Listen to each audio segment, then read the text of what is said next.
Before we start, let's make sure. Mic check, mic check.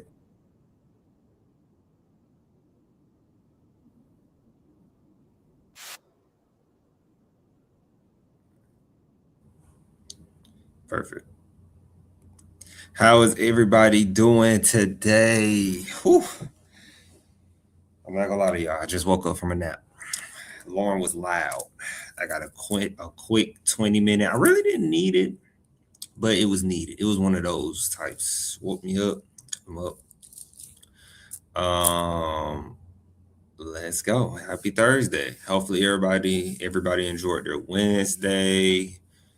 I have a few things to talk about today, as usual. Nothing crazy. I think we're going to be in here not that long, maybe an hour and 30 minutes, unless we get real passionate and we go over that again. So, once again, thank you everybody for coming in. So, let's go ahead and do our disclaimer. My leg is itching, y'all. I have no reason to know why my leg is itching. I have no reason. No reason. Let's disclaimer.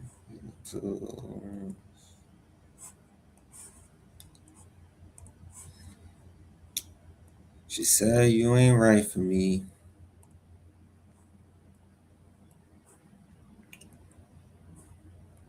All right. Disclaimer: the videos presented here are for informational purposes only, and therefore, if you are to choose to attend the institution, please do your own research and consult with a specialist at the institution you are interested in. I am not a financial aid specialist, academic advisor, or representing any institution. Speaking on behalf of creator, Henry is only speaking from his experience. Okay. Now that we got the boring stuff out the way, I always say that. Now we got the boring stuff out the way. Let's get to talking.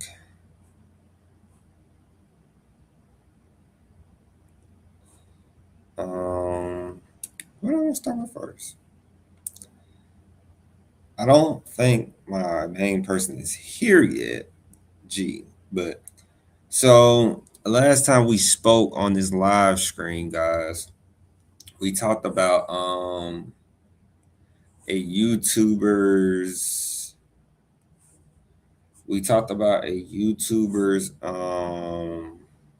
video, YouTuber now urgently firing, and then his video was about no, there is not a student debt crisis.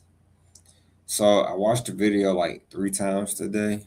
First time watched it, second time really watched it, third time I noted some information down.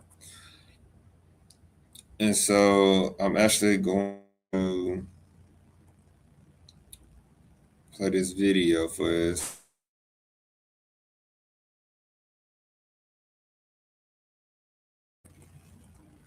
Are we back? Let me make sure we're back. Are we back? Yeah, we're back. We didn't look like we were back for a second.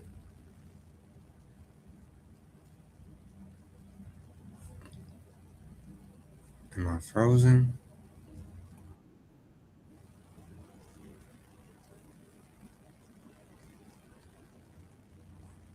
The Wi-Fi don't look the best right now. It's playing smooth, but it looked like I had a little hiccup in there. We always have a hiccup in the beginning. So we're gonna start. Let me see. I got some main points to talk about on his video. And he did make some good points in it. It's just I have some, maybe I overdid it. I don't know. Maybe I'm a hard critic. Sometimes I carry a hard view of things. Got it. And so let me see. Because mostly everybody It's probably watching the game. I know at this hotel, everybody's getting ready for the college football game. If it's not on, I seen the Miami went on before we started. Yes, we are live. Notification. We are live.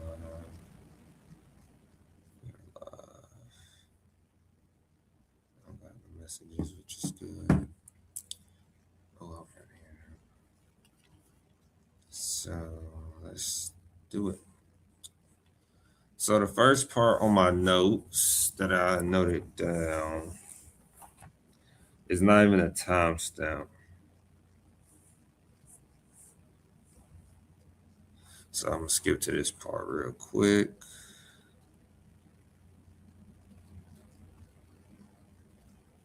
So if you didn't watch this video, I think you should watch it. Skip into some things.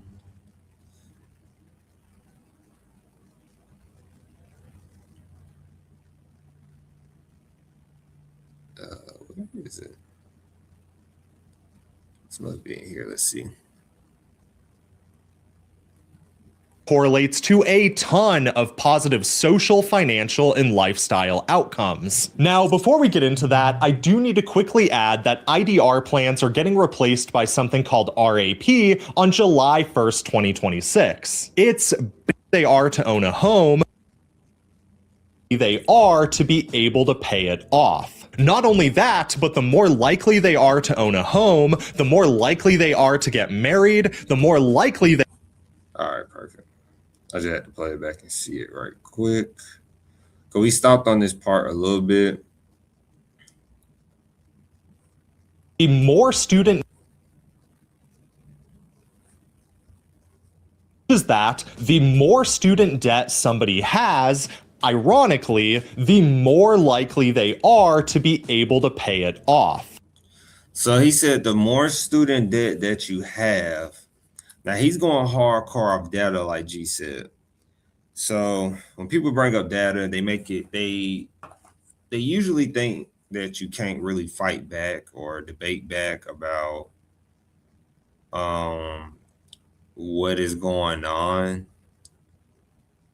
And so here you see like they're saying like if you have more than $100,000 in student loan debt, you're more likely to pay it back. Literally, those are his words. He pulled this data. When I always look for the citation when I'm looking at data. It's one of the reasons why I hit my head up against the wall in graduate school in this career field, higher education. And so it says among graduate and undergraduate borrowers who left school in 2009, share who defaulted by 2014. Sources: Federal Reserve Bank of New York Consumer Credit Panel and Equifax. So remember, this guy is a hard history, economic person. He went to school for economics. So he's missing a lot of variables, but I'm not doubting it. The main thing I wanted to talk about was that he said he's going to say they're more likely to own a home, start a family, retire wealthy, and live longer. I just didn't like that he mentioned that more student loans, more likely to pay it off. I have not met anyone personally who had more than $100,000 in student loan debt and they paid it off. That's just me personally. Real life experience. I haven't met people who just said I paid off my student loans. I haven't. But if you want to get $100,000 or more in student loan debt, please make sure you finish and hear the rest of this because I watched it all the way to the end. And I literally had everything to say from beginning to end. If you feel like getting student loan debt is the way to go so that you can pay it back, be my guest. But let's keep going because he's going to say some more. Not only that, but the more likely they are to own a home, the more likely they are to get married, the more likely they are to retire wealthy, and they live longer. Because those are the long-term benefits of getting a good education in this country. Now, he said in the before I talk about this, he said in America before that you are more likely to When you have more student loan debt, you are more likely to own a home, start a family, retire wealthy, and live longer.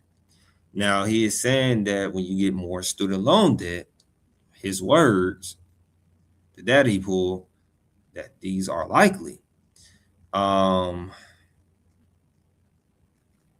I see patterns of people who do have them, this does add up a little bit. If I think about people I know personally, that they will, it's like missing pieces. It's not all together, but they do have, like, I do know people who are married that have student loans. I know, like, my sister.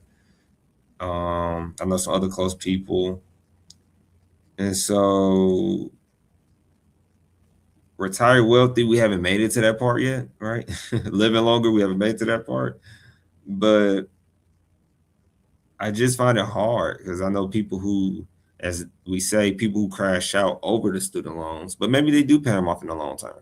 Because he's going to get into that part a little bit, that when you get your education now, that years to come, you are more likely to, like, advance yourself because you have the education. You might not see it now, but you'll see it later. And that's what he aims at.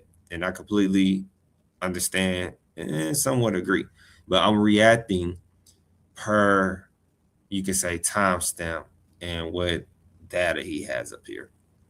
So the next one is 3 minutes and 11 seconds, as I have up here. If you have super high student debt, then 99% of the time, your student debt is high because you either got advanced degrees or 99%. So this chart, I had a problem with this chart. Y'all probably can see my mouse. I wish I should have made my mouse bigger, knowing that I'll be doing these live streams a little bit now. Out of all this, I think you know what I had a problem with. His video, as I kept watching, is about, it made me feel that debt is being normalized. And so I said he literally shows a graph of each degree, but it shows how much is borrowed for each degree. Now, why do I say that? Because he said associate's degree, you're more likely to borrow about 23,000. Really, I like to even out numbers. I like to not even out. Let me say I like to have 23,000 or 22,000 numbers. And so you're more likely to have $23,000 borrowed for associate's degree. I don't think that's really, I don't even know where he pulled this from. Once again, I'm a big person on where did you get your sources from? Every time I show you guys information, when I'm talking about something, when I'm talking about an institution, I literally am on, like, the Chronicles of Higher Education. Chronicles of Higher Education leads me to iPads. It leads me to SHIO. It leads me to the Department of Education. It leads me to all these places, right? And I don't know where his citation is on this, but it's not just this one, it's other ones. And then I'm just like, yo, I didn't borrow no money for a associate's degree. I didn't borrow no money for a bachelor's degree. And it just shows you that, like, if you go solely off of data, like, I'm talking about us transitioning from you started a 2-year and transition to a 4-year under articulation agreement. I really highly recommend that you do it under articulation agreement / pathway when going to schools. Excuse me. But this is a prime example of that data can scare you. Now, like the only thing I have over him as we keep going, or a lot of things I have over him, is that I didn't borrow nothing to get an associate's degree. And then it says what your median annual income would be from getting your associate's degree. And then it goes to bachelor's and so on and so on, right? So it's just like, you're kind of like putting it in my head that, as you would see, he's going to talk about prestigious schools, that I should just get a lot of student loan debt and then go in the workforce. But I get it. It's a video. That's why I don't like doing short form videos no more, because it's always like something we need to clear up when we're talking about it.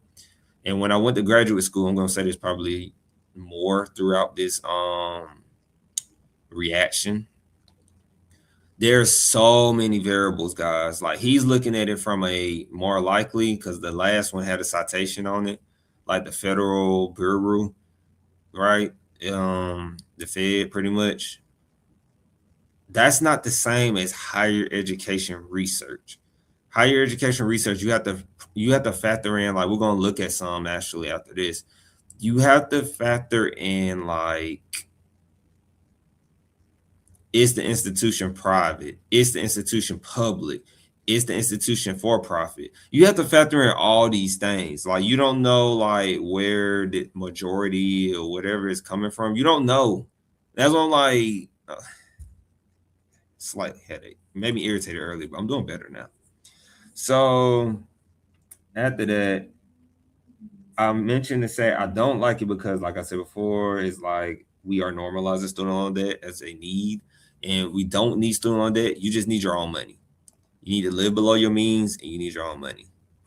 That is literally the time we are at, and many probably would not agree with that. Like it's hard to pay for school out of pocket, and I don't know how to do it. It's really hard. I can get a job. Like, guys, you can pay for college, no exaggeration.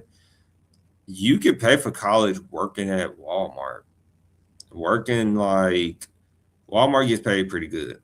Because I know when I was at my college and then I was working at my college, I actually considered working at Walmart because the money was better. But what kind of made me back off of it was that, like, my hours wasn't going to be guaranteed. When I worked at the college early on at my 2 year, I was able to get guaranteed hours every week and really create my schedule, like part time, whatever, right? I was able to do that. When you at working at, like, I know people that worked at Walmart, right? It's kind of like hours are given to you based on how you work. Don't know if it's still like that, but I believe it's still like that. So you just have to factor all these variables in. And that's why I love speaking on behalf, because we factor all these variables in. We don't just go based off of one type of student. We don't go based off of one demographic. We are factoring in everybody as we should. So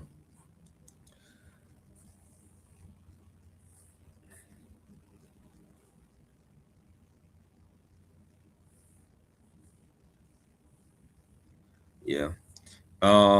And I also said most people do not even pay anything for a associate's degree, which is interesting.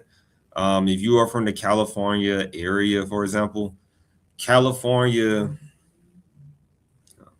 California is, how can I put it?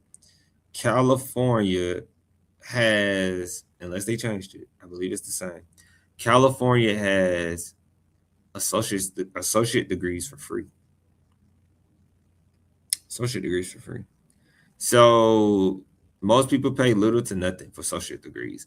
The only people who could possibly pay for associate degrees or be paying out of pocket for college are the people at a 2 year, specifically at a 2 year, are the people who didn't do so well. Probably like their first semester, their first year of college, not even first semester, their first year. So they probably lost some resources. They probably was dependent on financial aid, so now they're paying out of pocket. Some other things, they probably had scholarship, they messed up, they lost that. And then some people simply just don't apply for financial aid, or they simply just don't have the money sometimes because they messed up. Usually when you mess up, then you're coming out of pocket. That'd be moral of the story from experience. From experience. So to say that average borrower for associate's degree is just crazy. It's just wild. It's wild. One day, hopefully we'll get the people to see. Shout out to the one person who does see it. So let's keep going.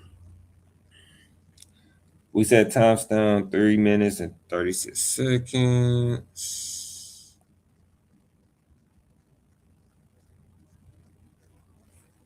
Their senior executives also went to Yale. And the value.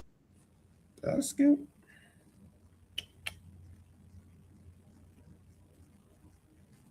I said 3 minutes and 36 seconds, but let me see.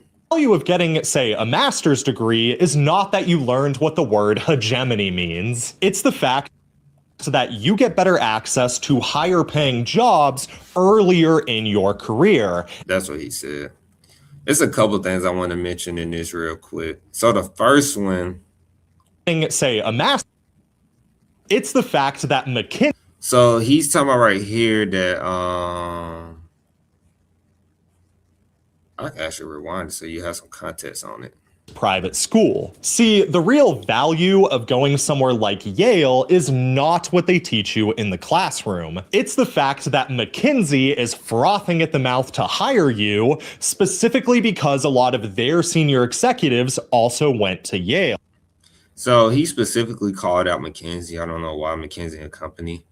I might get I might get some backlash for this, but I never heard of McKinsey and Company. I probably should look them up. But he's talking about, like, you go to Yale College, you go to a luxury private Ivy. This is an Ivy school for many that don't know. If you go to a top-notch school like this, they have companies already lining up at the door ready to hire you.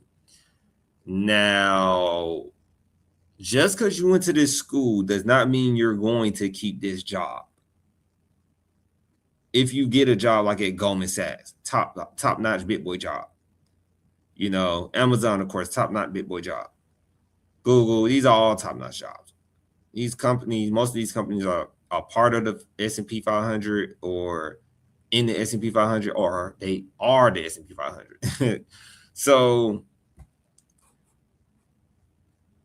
yeah, it doesn't, just because you have the name on your resume doesn't mean you're going to keep it, but you are more likely, I'm gonna say from what the hallways say, you are more likely to have that job or get that job over somebody like me who went to Columbus Tech, Valdosta State University, and then now went to Georgia State University officially. So, you know, you're more likely to get that over someone like me. More likely. But the thing about it, are you going to stay? That's the part they never mentioned. Like, yeah, we got a guy from Yale, but blah, blah, blah, blah. He wasn't working hard. You never hear like bad things spill out. I have nothing against the school, but that's just what I'm saying. But he felt some type of way because he definitely picked McKinsey. I don't know why he picked McKinsey. And the value of getting, say, a master's degree is not that you learned what the word hegemony means. It's the fact that you get better access to higher paying jobs earlier in your career, and the fact that on paper, this makes you more competitive when going up for promotions in the future. That is so true. I'm not worried about the graph, but that is true, because me having my master's now, guys, could make me eligible. Hey, Alice Marie, me having my master's could make me eligible to get my become a dean in a college. I'm already academic advisor. Just something higher up, like mid to senior level. I can, if I wanted to, and I applied to the job, I could get the job.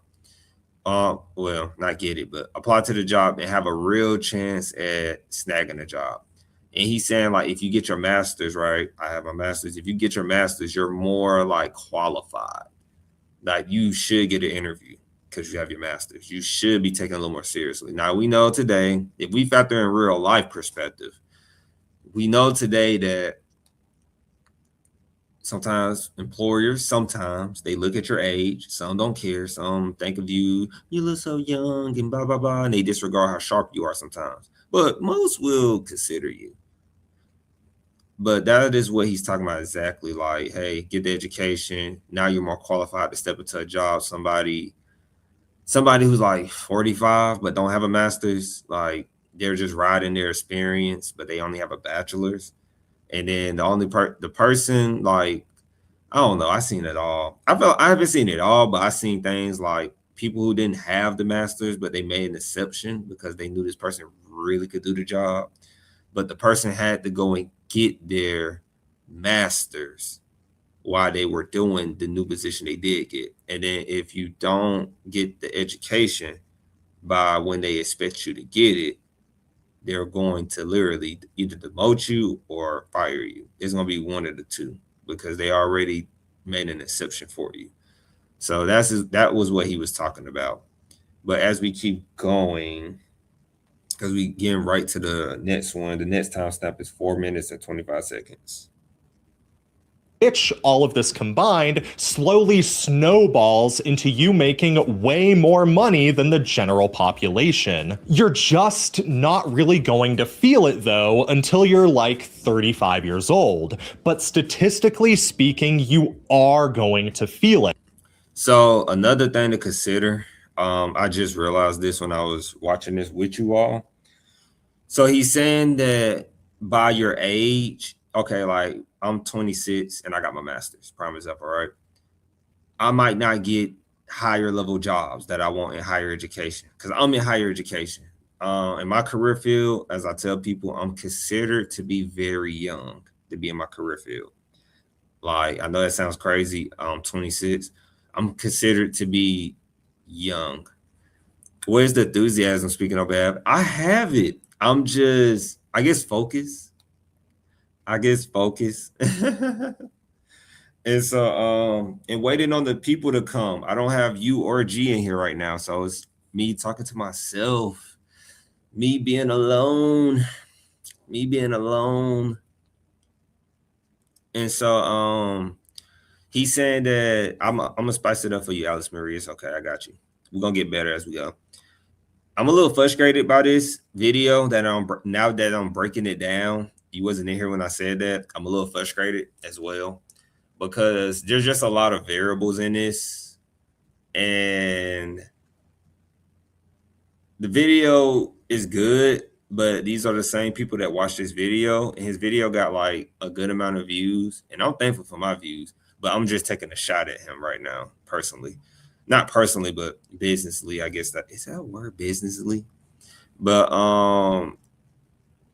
like I was mentioning, he is mentioning that like I'm 26 and I'm like really young to be in my career field, higher education, working in colleges. I will feel the hits. I will feel it. I will like not get jobs because I have my master's. Yeah, whoopty whoop, whatever. And that's why higher education is broken. That's why I don't want to be on the losing team anyway right now. So, but he said like when you get to your upper age, like age 34 and such, you should start seeing a return on your investment for your degree. Now, the thing I don't like about it is that why should I have to wait till I'm 34 when I got the master's at 26 or 27? Like it should take 2 or 3 years for me to step into a new position. I don't want to wait to my 30s to be rewarded for something I did in 2 years, you know. It's a little, you know, but I can take that. I can be patient. I didn't get any student loans throughout my whole college journey, so I guess I'll wait. But that's why I'm doing this with you all. I'm doing the live streams and trying to take advantage of the opportunity. And then also what I didn't like about this part, this is why I wanted to mention also, he's basing it off of the Utah system of higher education. What does that mean? It means he's factoring in like a state. So he's basing this part, I guess, off of Utah. I'm in Georgia, for example. So this could be completely different. That's why when I'm speaking on behalf, guys, I like to show you, I try to show you all states, or I keep it general, like generalization. Because I might have somebody in here who lives in Utah, but I might have somebody who lives in Georgia, and I might have somebody from California. I might have somebody from New York. And so this is why I say it's really important for people to go to school for higher ed. He's proven my point like consistently throughout the video that you have to, I feel like you should either work in higher ed and do like the student affairs side, talk to way more intelligent people, and go to school for it. Building my case, because this is based off Utah. Every state has their own policies, laws coming into place, like leadership change. It's just so many variables, right? You can look at the data all day, but the real life situation always says something different, but you always have to factor in the majority. But I'm not saying the Utah data is wrong. I'm just saying that's one state. So let's go to 4 minutes and 25.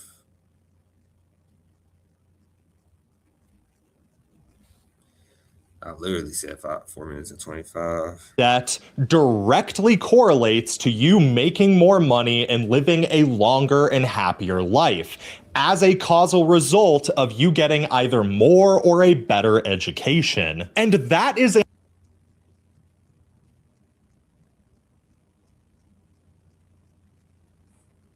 Yeah.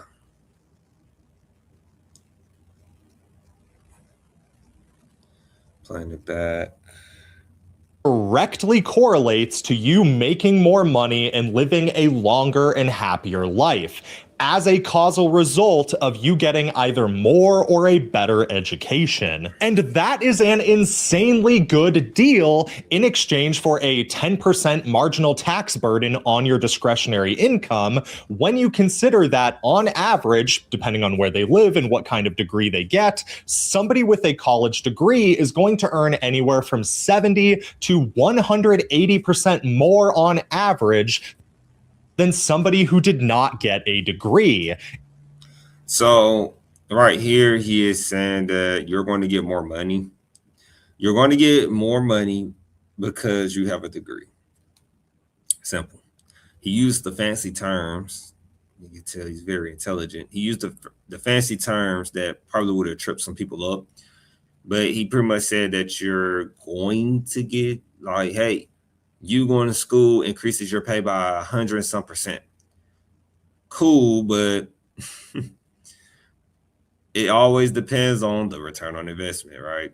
If you spent, I'm a big person, like if you spent 200,000, 300,000, which is realistic. If you spent 100,000 and 300,000 or more, like 100 to 300,000 or more on a college degree, and you make 50 grand a year, jokes on you, because you would be really upset at this data. You would be really upset at this data. There's so many things, once again, that we're not factoring in. We're not factoring in health insurance. We're not factoring in dental insurance. We're not factoring in what? Your car maintenance. We're not factoring in car payments, like car notes. We're not factoring in like all real life things that people have, which is another reason why I tell you and why I made the blueprint for what I do. Start to your college, stay off campus, make sure you're in the articulation agreement or partnership, and then transfer to that institution and then stay off campus there. And so, what are your recommendations for students with no health insurance? What are your recommendations? So, actually, I learned through a person, people, that you can, for my people that went to universities, if you know, now I don't recommend this, but this is what I have seen through experience. Students who go to the bigger schools, I can't even say it's a 2 year. I can't say 2 years don't, but my 2 year didn't have it. But universities have health insurance in some cases. This all depends on where you're at, like what state you're in. But I know some universities where students went, their school had health insurance. Now, if you are fresh, I'm always thinking students who are 18.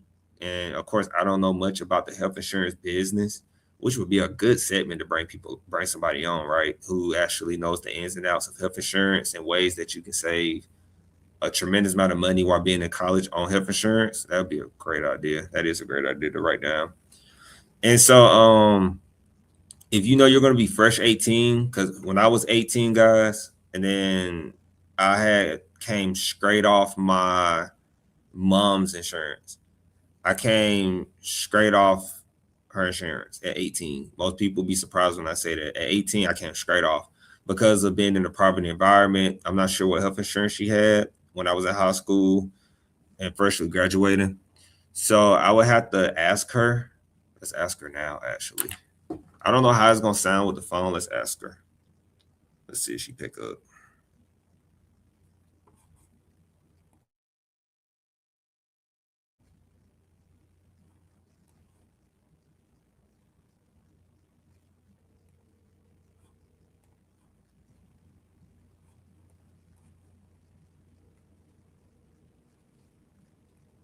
Y'all hear that?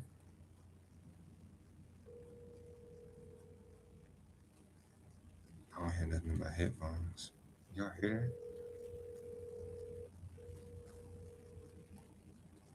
I don't think she's gonna pick Your up. call has been forwarded to an automated voice messaging system. I don't think she's gonna pick up. Your call has been forwarded to an automated voice messaging system. No, she didn't pick up. So she didn't pick up, unfortunately, to clarify, but she should be calling me back. She usually calls me back right away. So if she calls me back, we can ask her. That'd be a great question to ask her while we're on the live screen. So, but yeah, health insurance, like I said, I was 18 and then I got kicked off my mom's insurance. I did it for like 2 years and I got tired of doing what I had to do. Me and my girlfriend was just talking about this actually. And then, so pretty much that's what made me go to the military, guys, because I really didn't want to have to foot. I knew insurance was expensive, health insurance, and I wasn't working a full-time job at the time, and it was hard to get a full-time job for me. It's funny looking back at it because the pandemic was coming up, so everything happens for a reason. But it was hard for me to get a full-time job around the 2018 to 2019. I know it's crazy getting a full-time job fresh out of high school because the only job I really was going to get as a male, most people probably say a black male, but as a male was like trades. They kept trying to put me in trades. Like people kept recommending me like to do manufacturing work, and I am not that type of guy to do manufacturing. I did manufacturing work like in the military doing supply, but like working in warehouses and stuff, cleaning floors in the military. But it was more like I'm just that type of person just to do other things. But that was how I got health insurance, and it saved me a lot of money in the long run. So shout out to the Air Force, shout out to the DoD, Department of Defense, because there she go. How come you don't look at the camera? Because the camera is up here and my information is down here. So I'm looking at the screen. Let's see. Ma, what you doing? You on speakerphone. I'm live streaming right now, but I had a question for you. Okay. When I was fresh out of high school, or in high school, what health insurance were we on? When you got out of high school? Well, when I was in high school, I was on the health insurance with you. So what insurance? No, I wasn't on no insurance with you. You was on when you was in high school, you was on Medicaid. I wasn't on that. I was in the clinic. I was on Medicaid? Yeah. And then, because when I turned 18, they threw me right off. Right. Yeah, okay. I wanted to make sure I was live streaming. Yeah. All right. I'll give you a call later. Okay, babe. Love you. Love you, Mom.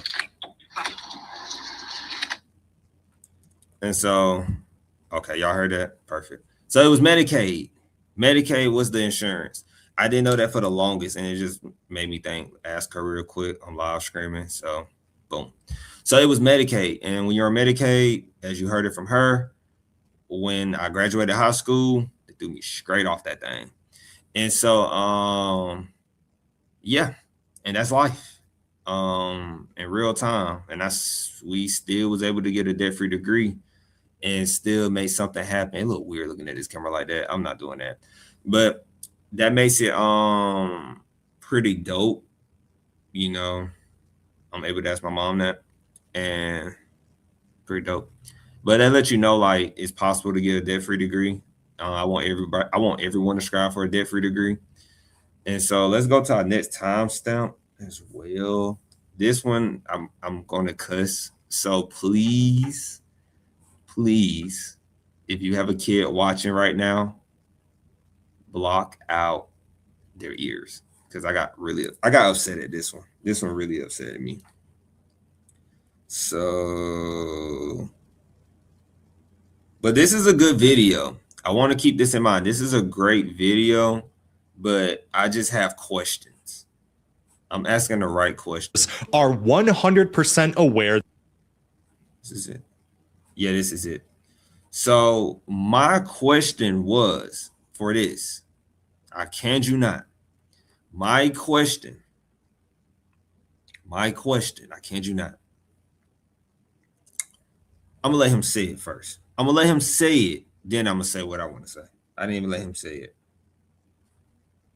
CEOs and the finance influencers are 100% aware that student debt is not that big of an issue and that the benefits of receiving a traditional education dramatically outweigh the cost. Oh, it's advertisement. Hold on right quick. Oh, we got advertisement real quick.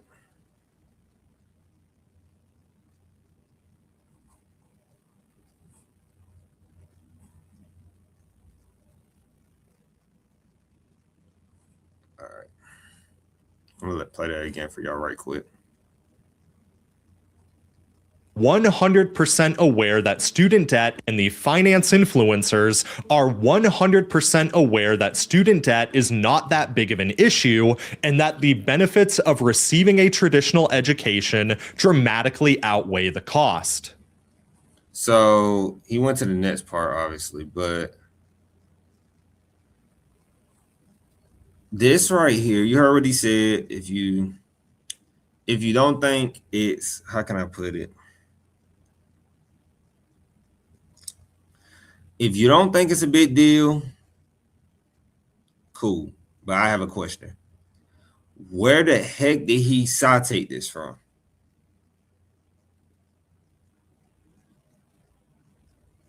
Oh, I said, what the heck? Where the fuck did he get this from? That's my question. That was my question. Literally, big question mark. Where did he get this from? Where did he put this? Well, I don't see no citation in here. Am I blind? Please correct me if I'm wrong.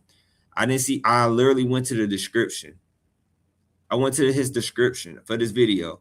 I didn't see nothing about. Got my see my face going there. I didn't see nothing about no citation. Where he got this from? He said those are the facts. I need to see the data on this.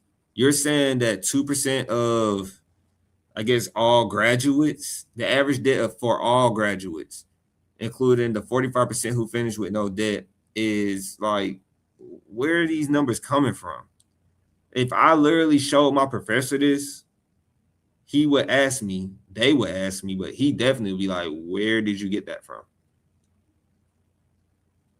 I'm just asking. I'm not saying it's right or wrong. I'm saying that I just don't believe that. I just don't believe 45% of people have, like, I'm being completely biased when I say this. The 45% that have no debt going to college must be military.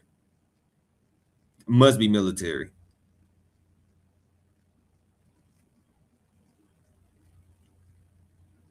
Must be military.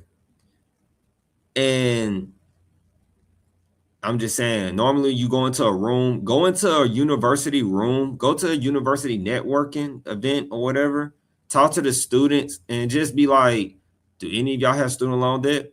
Majority are going to say, yeah. That's just real life experience. Yes, we have student loan debt. It's a problem. So I don't know if he got paid to do this video and push this narrative, but he didn't make no sense with this right here. He didn't. He didn't. He didn't. This is why people should stay in their lane when they're talking about topics. That's why when I talked about the medical insurance, I went off my real life experience. And then I said, you know what? We should have somebody in here who knows about health insurance in and out. How would I do that? I'm going to go get someone at a conference that I went to that's respected by others. And hopefully this person can give us some gems about in medical health insurance that people can use who are in college, in case your school or college does not have it. So this also helps you. Make sure you pick a college that has health insurance. That was my downfall. When I went to my 2-year, they didn't have health insurance at my 2-year. But when I went to my university at Valdosta State University, they had health insurance. They had a health medical building. But I didn't use it because I had the military at the time. Something to keep in mind. But I don't know where he cited this.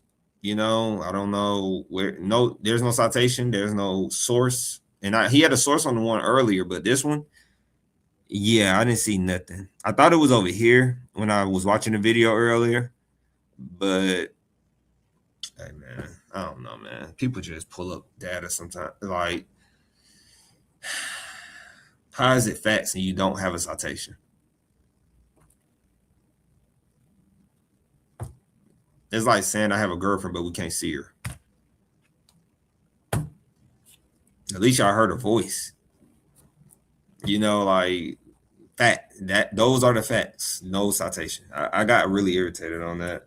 And then I kind of like, I still listen to the video because I'm that type of person to hear it out, follow through. So now I'm skipping straight to 6 minutes and 3 seconds. He said some good stuff here. I think it's still up there. He said some good stuff here as well. I think I said I was going to remember to even say that.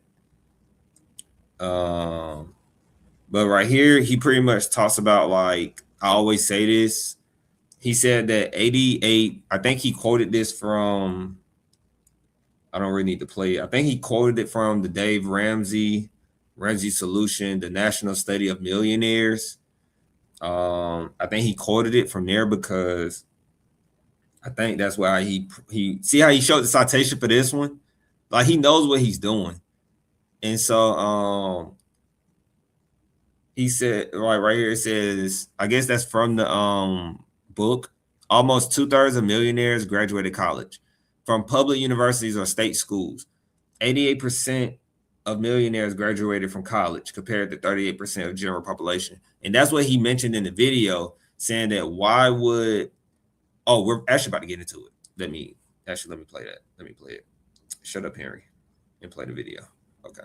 Have at least a master's degree or higher. So why would America's most educated demographic, namely the ultra wealthy, try and convince you that education is a waste of time and money, despite education being the very thing that either made them successful or allowed them to hold on to their generational wealth? Well, that depends on who they are. Some of them obviously do it for political reasons, because an uneducated population is just more likely to be tricked into voting against their own best interests.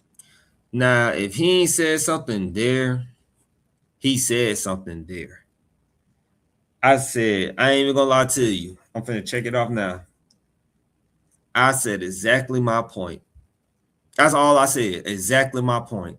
He said, so why would millionaires, politicians, multimillionaires, billionaires, whoever, right, tell you not to go to college? I always say because they want you to keep working for them.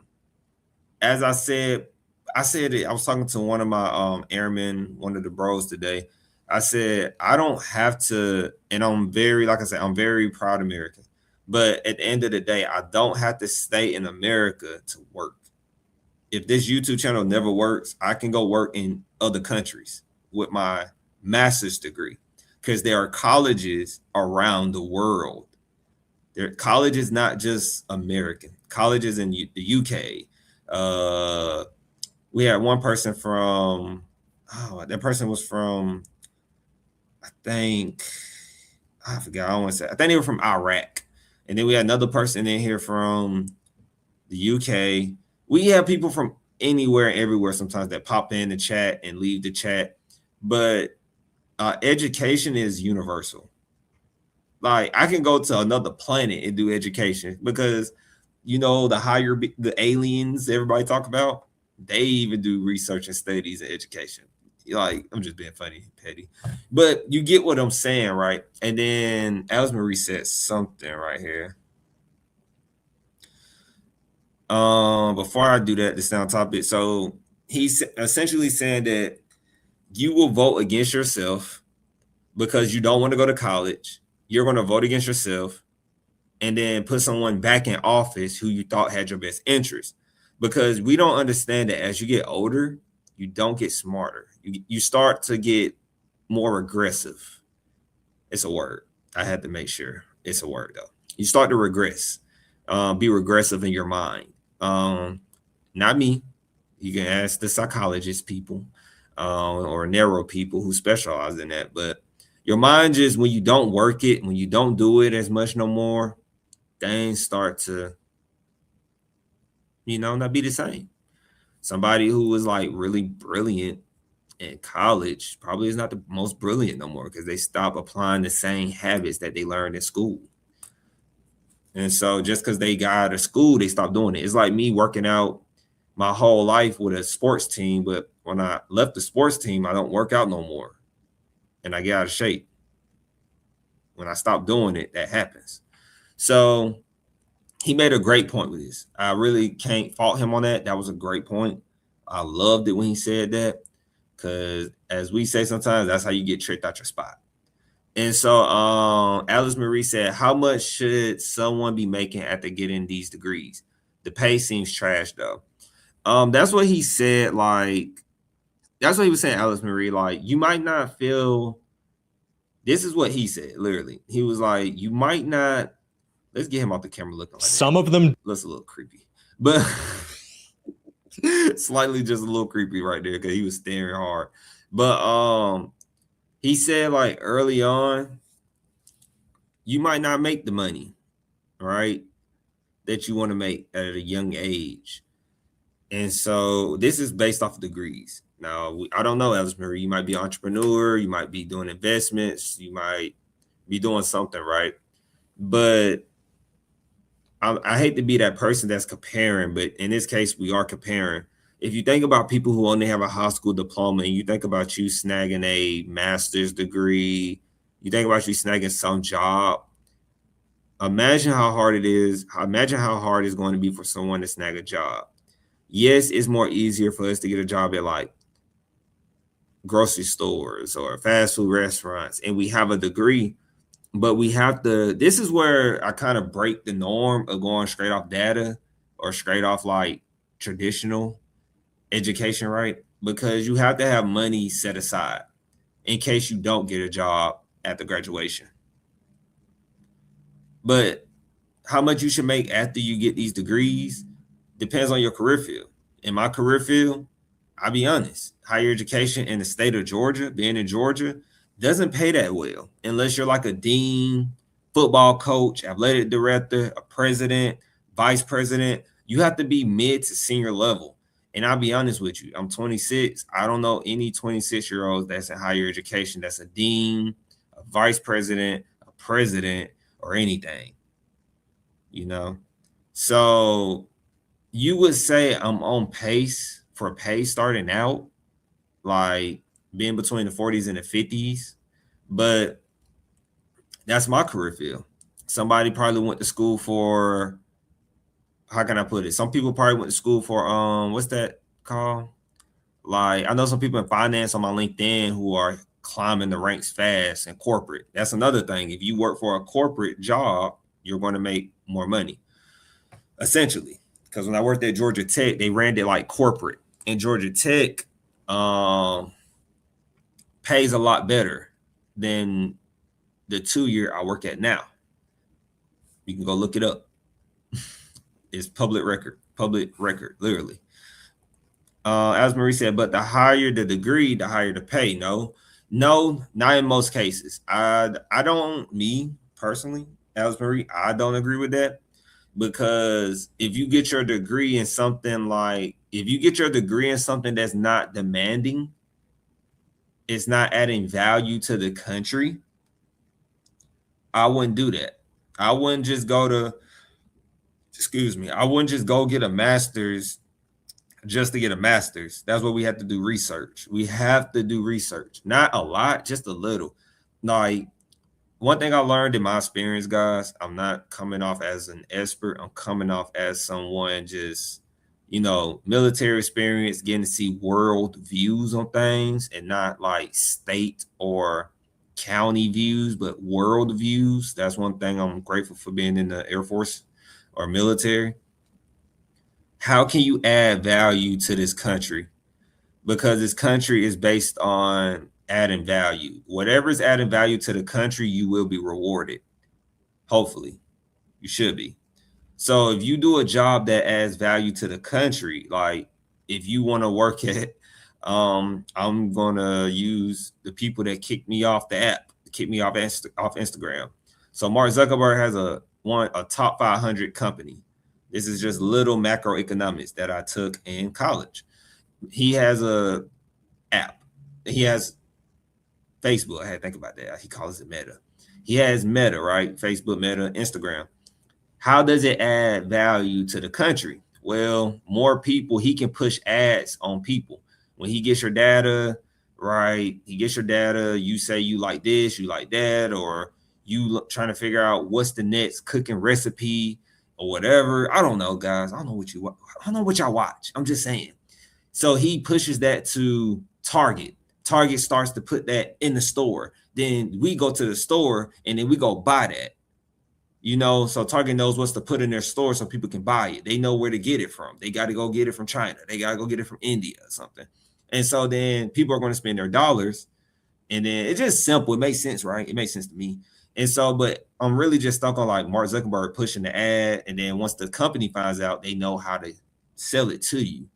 So he adds value to the country that way. And if you work for the country, if you work for his company, right, and doing a job that relates to that in some form or fashion, you're going to make some good money based on your degree, what you went to school for, to help with that.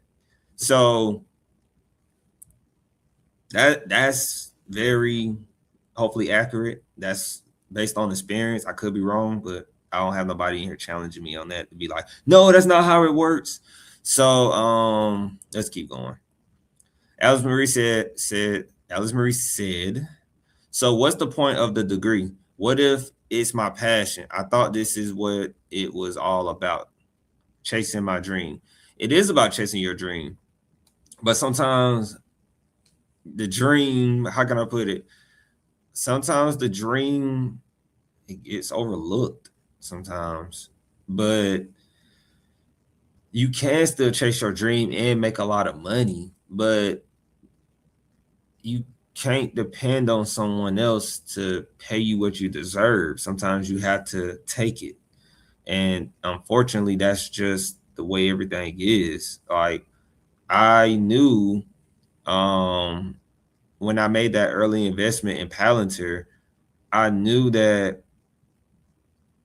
early that being in higher education, it was going to take a while. If I was going to do a 20-year working in a career, I knew that it was going to take me forever to get rewarded the wealth and money I deserve based off my degree, because that's just the way everything works. I don't have no answer to that. I don't know why it's like that. Hopefully somebody can tell us that one day.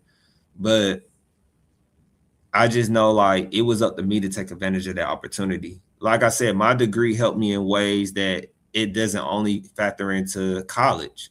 My degree helped me learn how to be a better investor. It helped me with psychology-based things. It helped me with leadership, very soft skills. That's what my degree helped me with.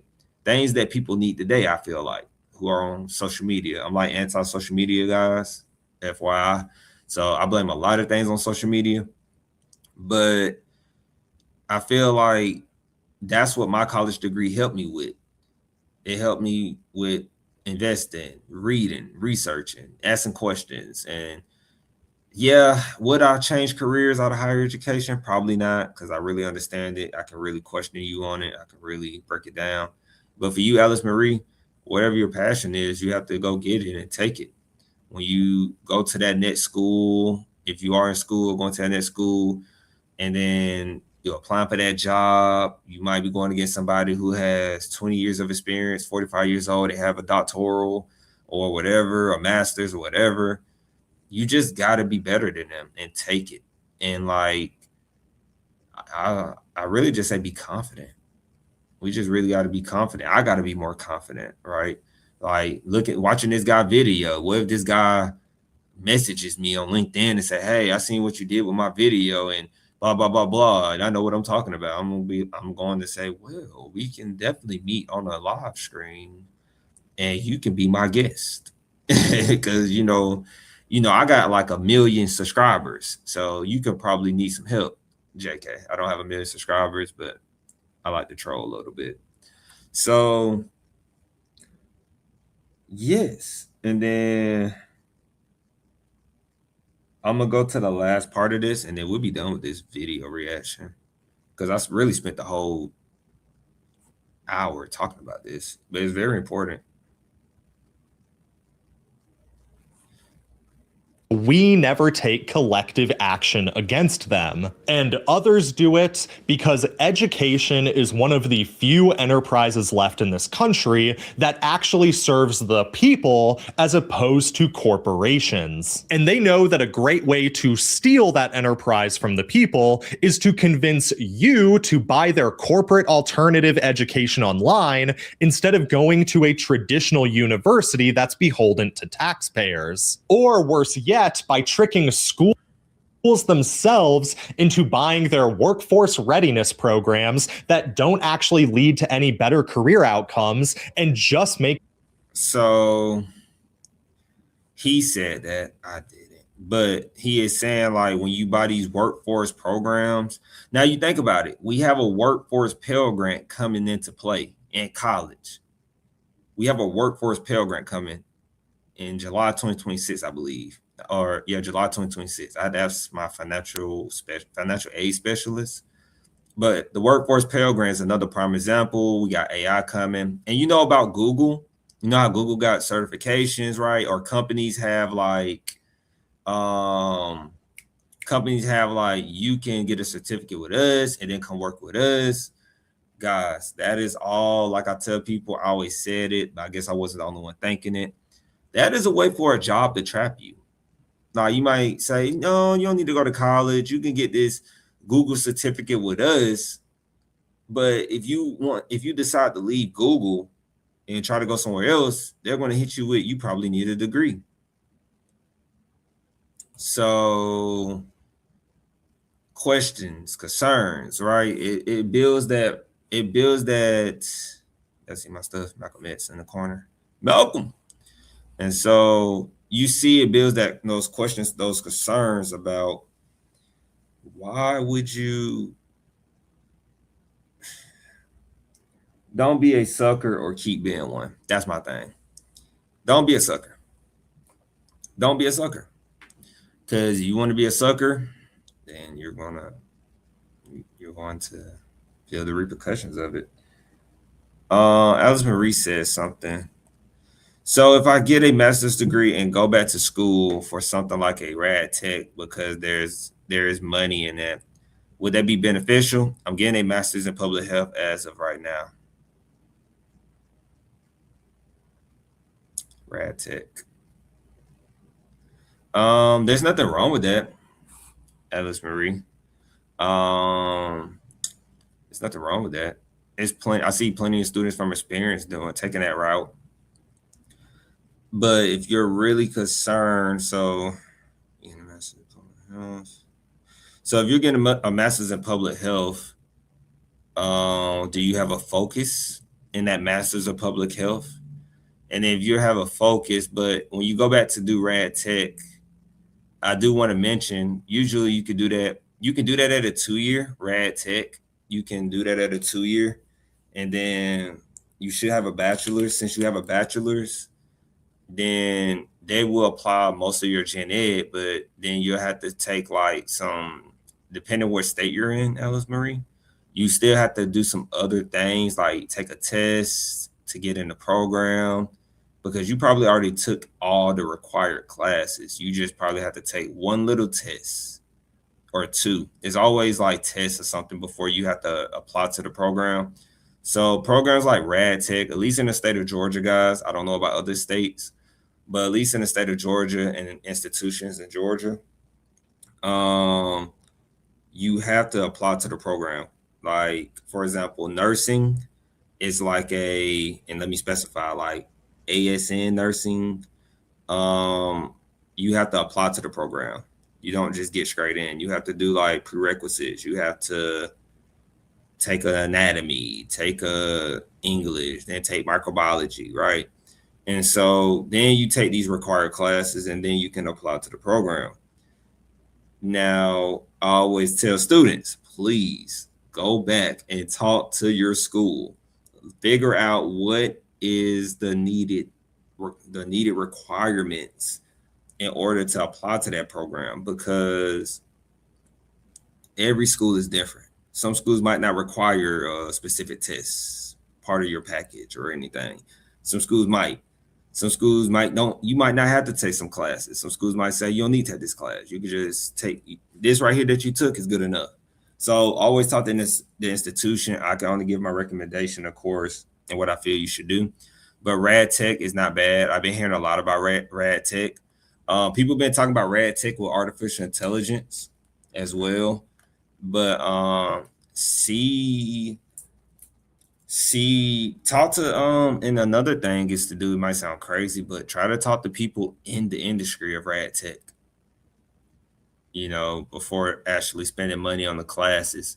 Try to talk to someone in rad tech, because my bad, for people who don't know what rad tech is too, it's like let me look it up. It's like radiology technology. I believe I said that right.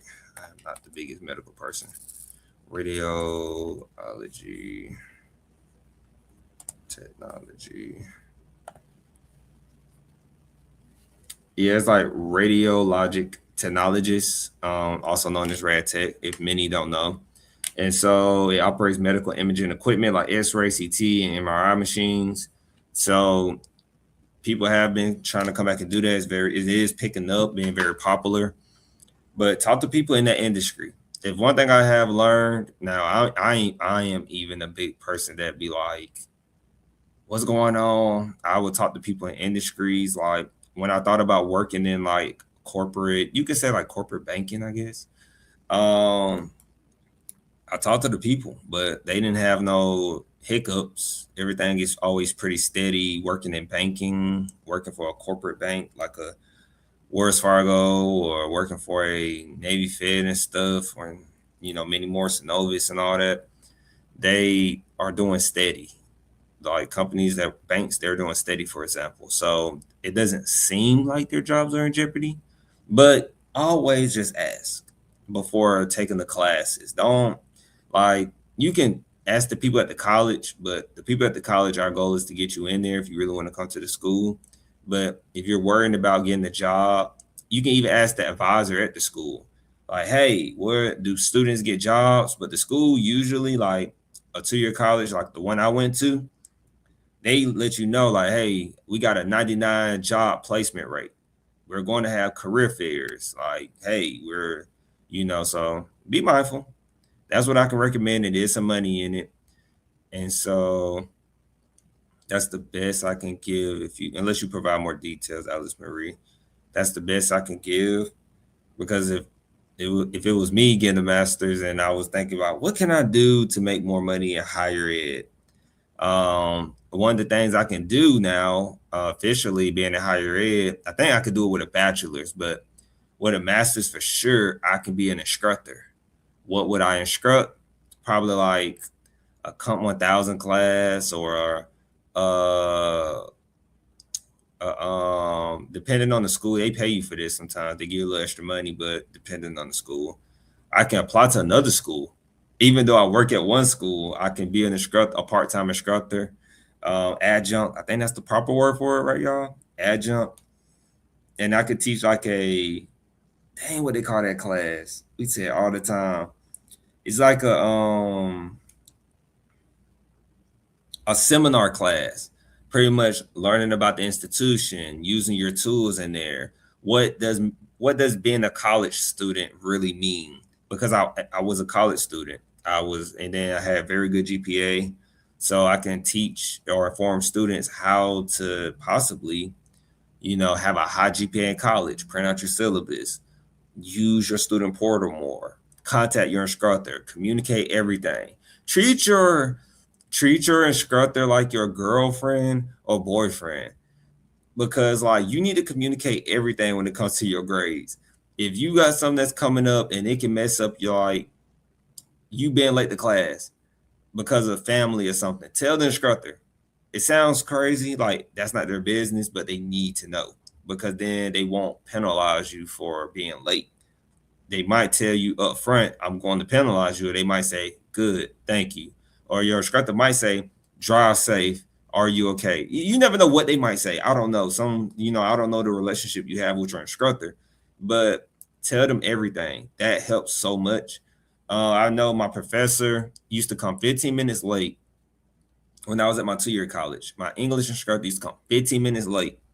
And I used to make sure I beat him because he had me sitting at a 79 in the class. I did not want that C on my transcript. I really did. So I stopped by, scheduled, like, hey, can I come by your office? He was like, these are my hours. I was like, cool, came by. I said, hey, I went straight to the point, like, hey, I feel like I deserve a B. He said, why do you think you deserve a B? I said, well, I showed up to your class on time, rewrote a paper. You told me to rewrite a whole paper, or you was gonna give me a 0. I rewrote it, got a better grade. And some other stuff I couldn't think about at the time, or I can't think about now. But then I ended up getting that B. So always know it's like really knowing your laws, know your rights as a student. Like, it's really important, guys. So before I go to the next thing right now, because we only had an hour and 10 minutes, we cooking right now. I feel like we cooking, guys. I wanted to play a game with you all. Real quick. Let's play a game. So,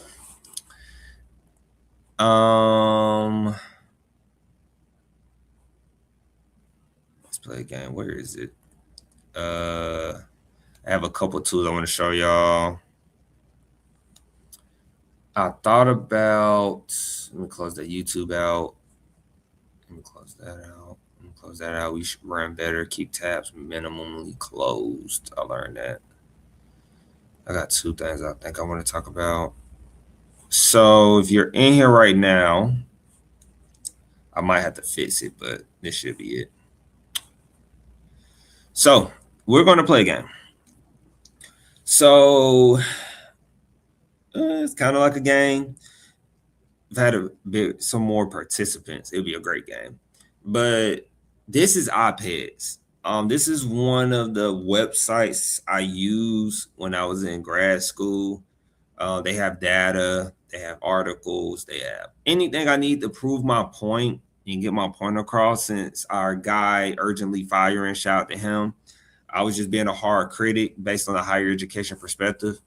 My guy urgently firing made me want to go look at some data, because I thought about, what do I always say to you all on the live screen?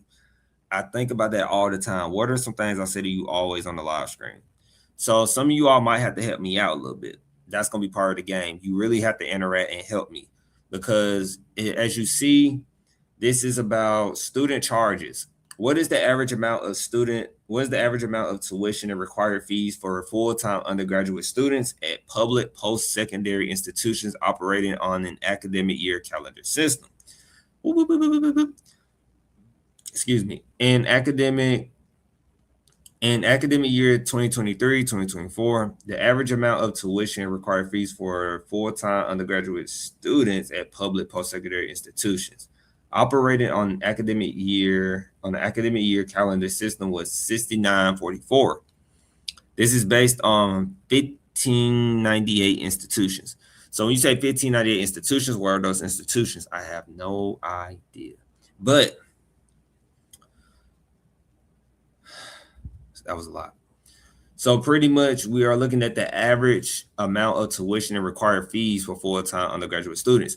So remember when I'm always breaking down your tuition, like how much you're going to pay for the year, how much is this and that, right? If you go to this school, remember when I always talk about this, I always talk about, if I was you and you're an undergrad, like prime example, because I'm in the Georgia area, if you go live in the city of Atlanta, that will be considered like a large city, right? We can say that's considered a large city because they don't really specify what's a large city.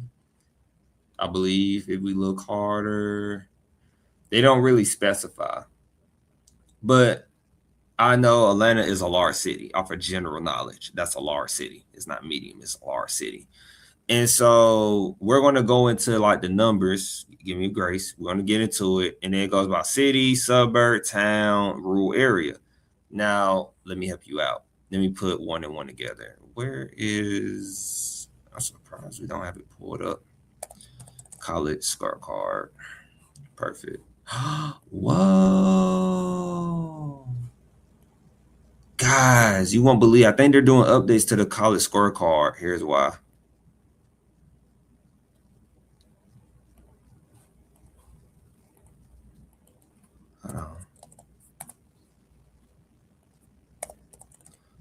This, wow.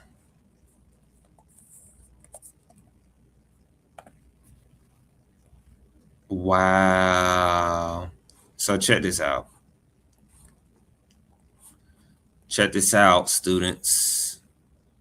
Check this out, students. So we can't do a college review. We probably can have to use another tool probably. But when I click on this is what it does.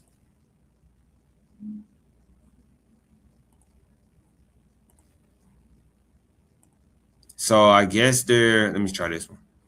Yeah.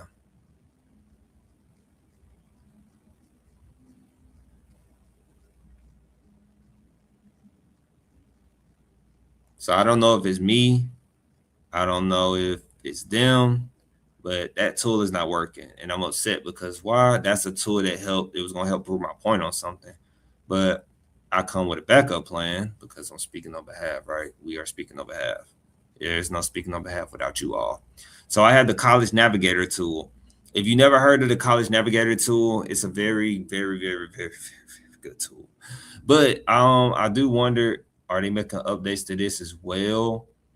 Because when I go look at enrollment, the farthest they go back for enrollment is 2023, which I think makes sense because I don't think they go from 2020. No, because we should be we just completed 2025 to 2026, but they should have had 2024 to 2025 data for enrollment and stuff. That's like one of the only things I question.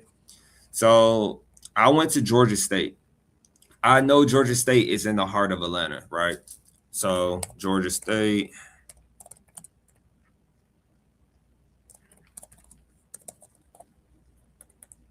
Is very old, as you can tell. It's like old. When I say old, like it's not updated. Like you could tell it doesn't look smooth like today's time. It looks a little.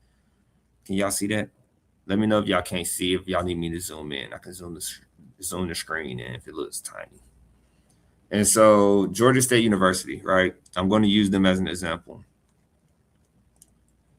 I'm gonna zoom in for my sake. It look a little small on my sake too. So Georgia State. Now I'm looking at Georgia State University. This is their general information. As you see, they got the address on here. They got in Atlanta, Georgia.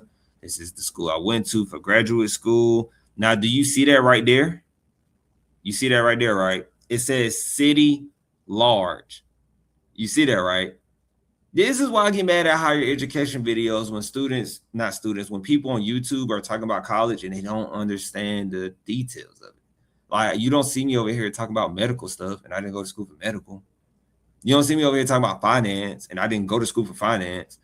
It's really dangerous when we don't do the proper research on things. It's very dangerous. It's very dangerous. So I was really worried for this part. I wanted to start with this part, but I didn't know if it was gonna make people leave. Whoop-de-doo.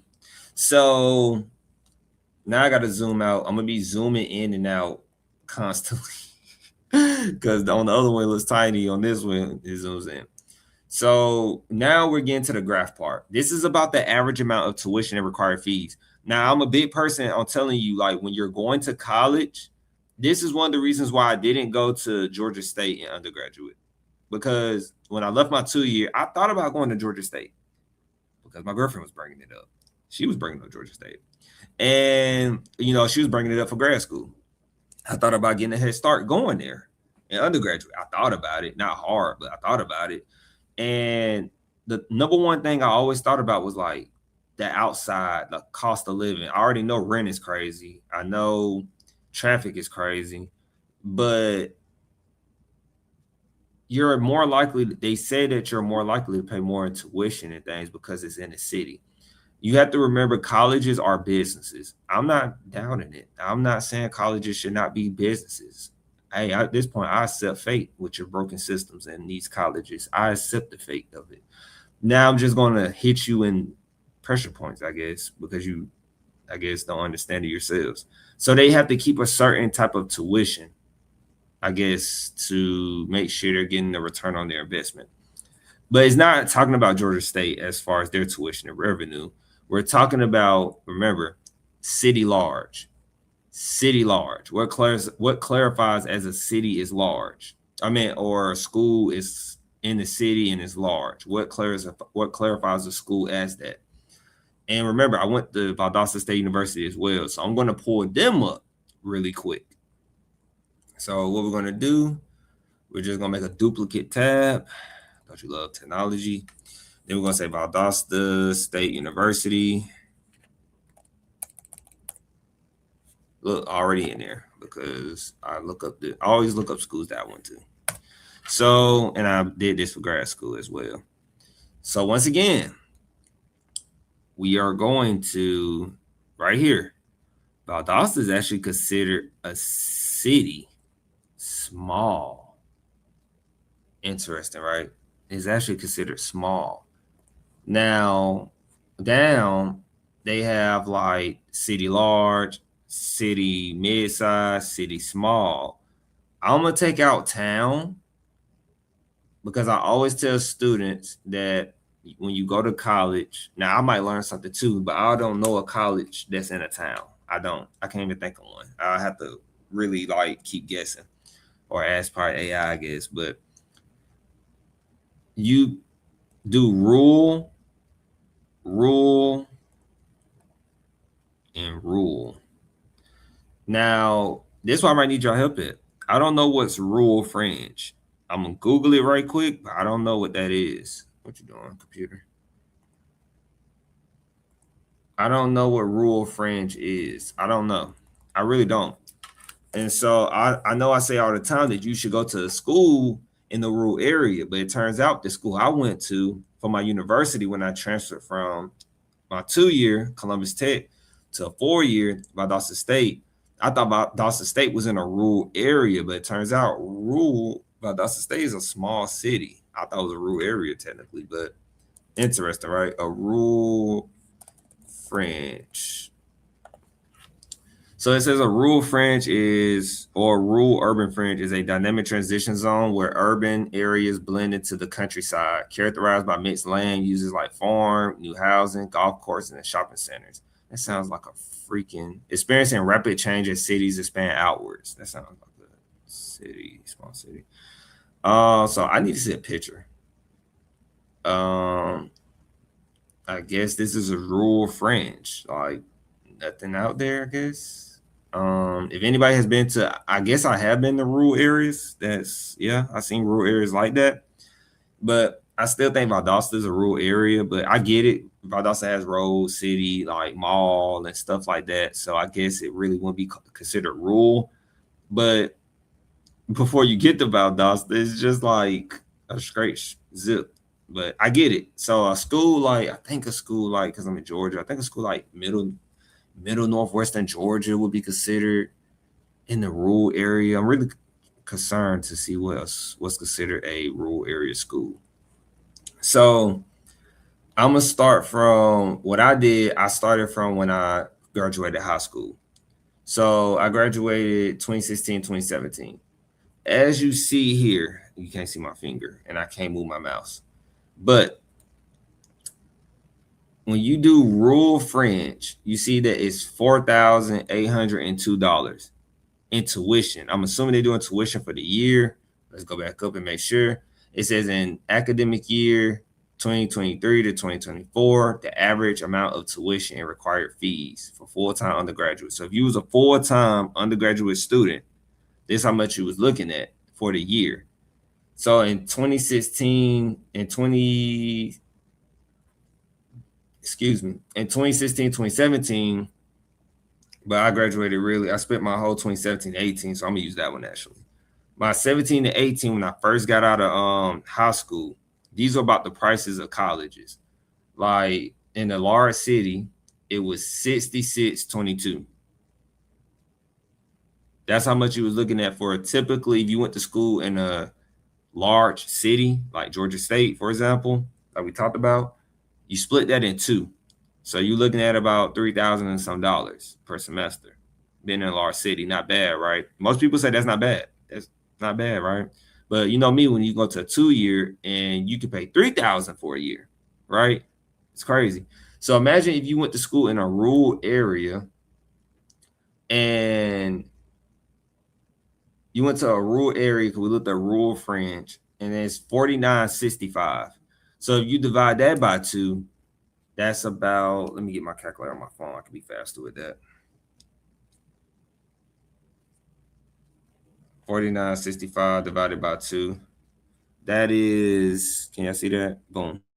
That's about 2,500. So proving my point,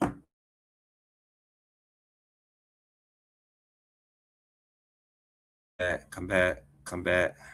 We back.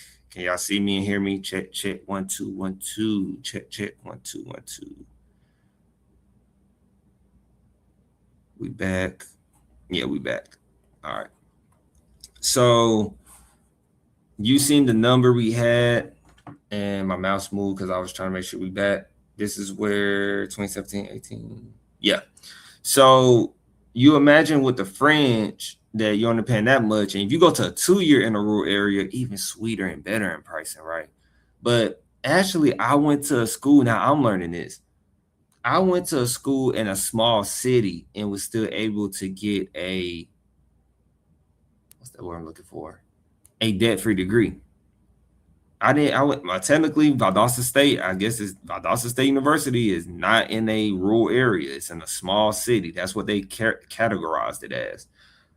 And then that's a bit accurate, but I didn't get to Valdosta State until, giving you real life experience, I didn't get to that school until about right here, 2021 and 2022.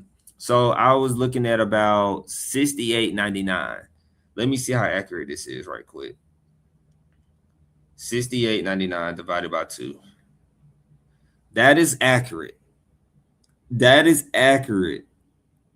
That is how much I was about paying for my bachelor's degree. I was a full online student at Valdosta State University, guys. That is about how much? Almost $3,500. That is so accurate. That's scary.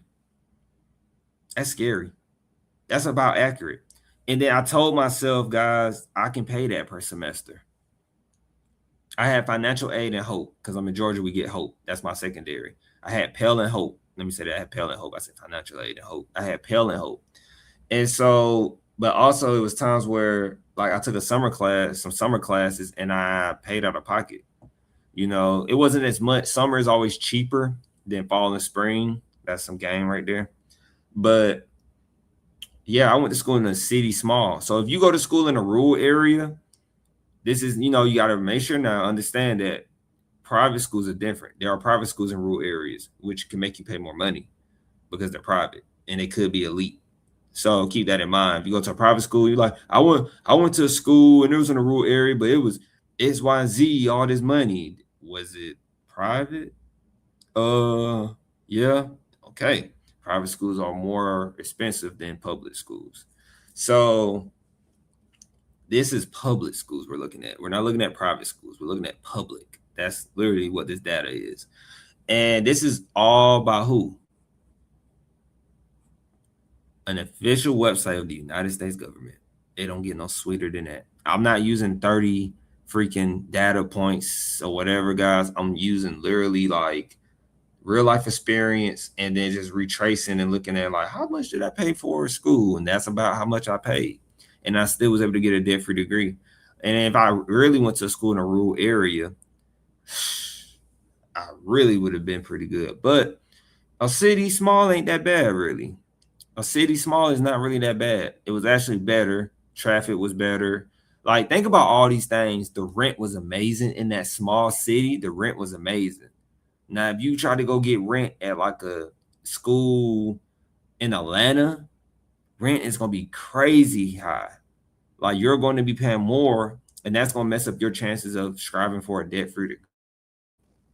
Dang, man, this is crazy.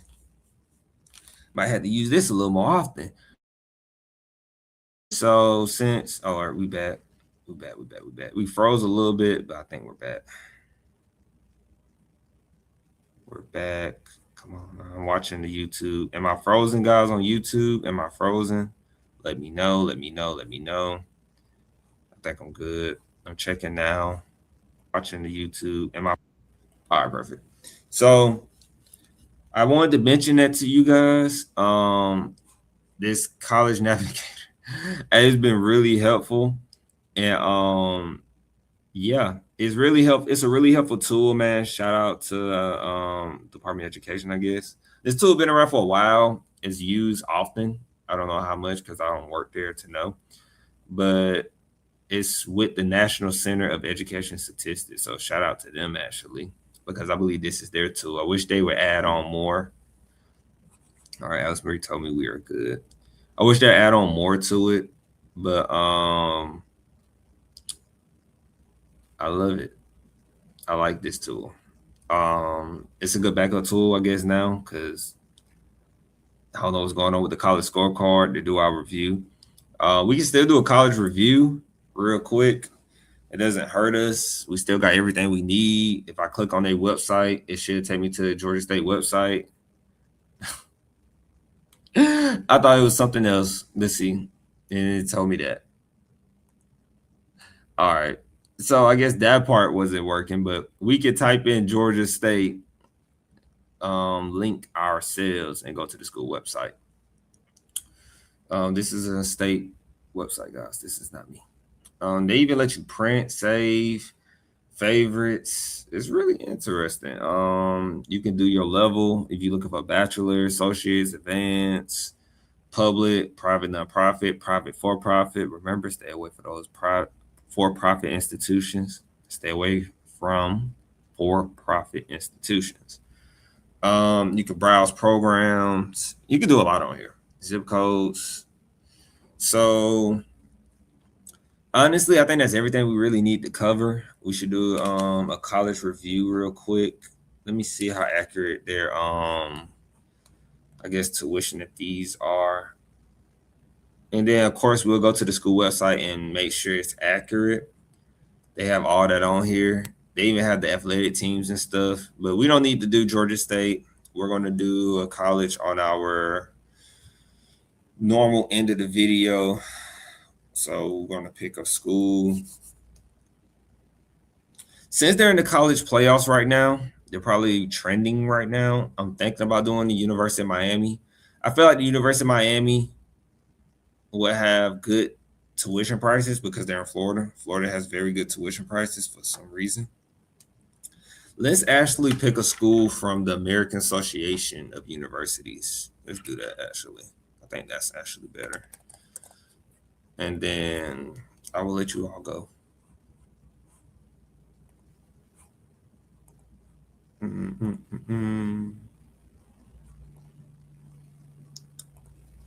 Who are we? I think they updated. I think everybody updated their website for the new year, seems like.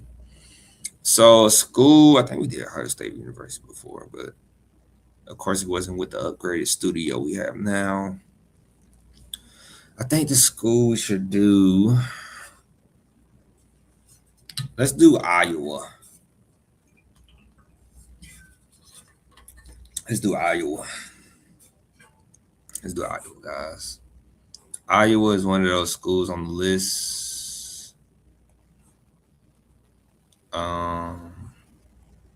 Their school is on the list of being respected by. It went away.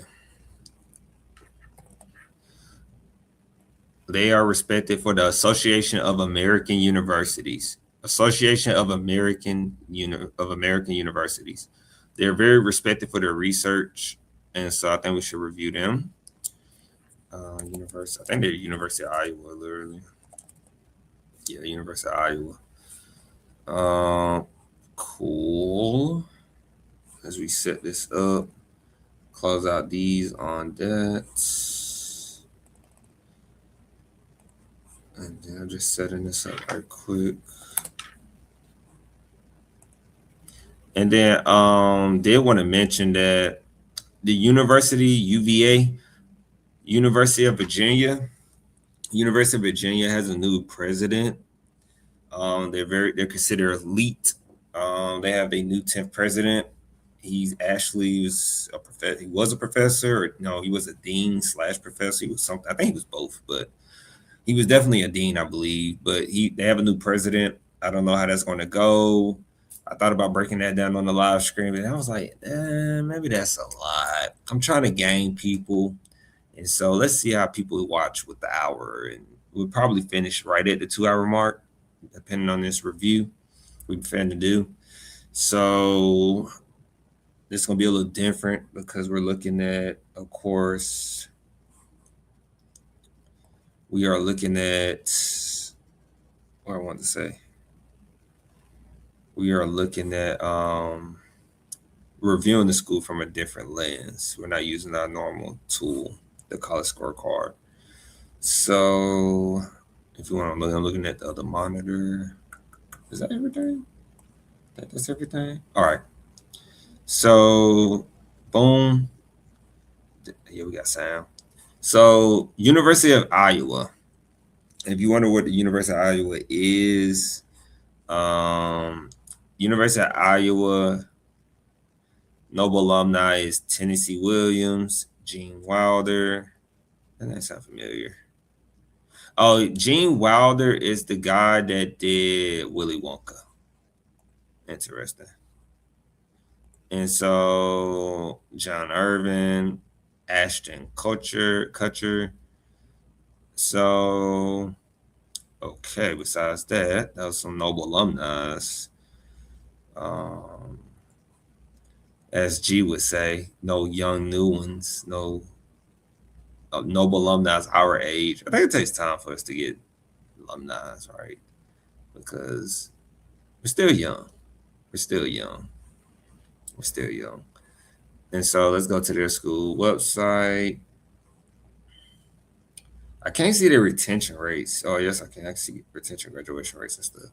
So University of Iowa, if you want to go there, I love this because we get to see their school. I'm going to play this at the bottom. Yeah, you see them partying or whatever they were doing. You see them doing robots.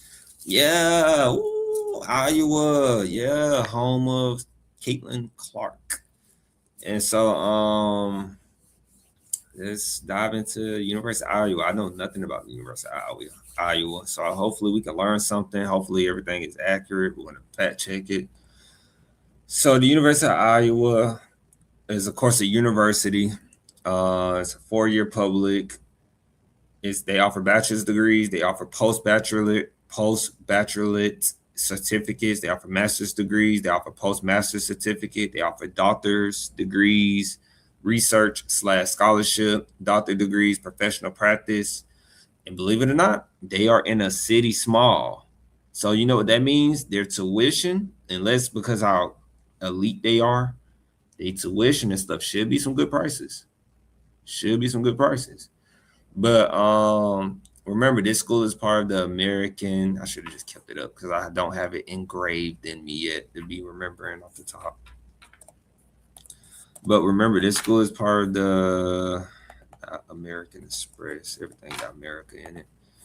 But Association of American Universities, they are part of that. They are like that when it comes to research. Even though they have good sports, I always feel like when you have very good academics, you're going to get athletes, because families who have student athletes, they care about their education because they know sports is temporary and you need to have a good education. That's why I always be like, man, you get a full-ride scholarship and now you get NIL money too. Y'all are in a good position if you go to these good universities, you know. So they offer campus housing. They have a student population of 30,000. Now, I don't know if that's current or accurate. I like the College Scorecard better because that's more, a little bit more user-friendly, up to speed, up to date.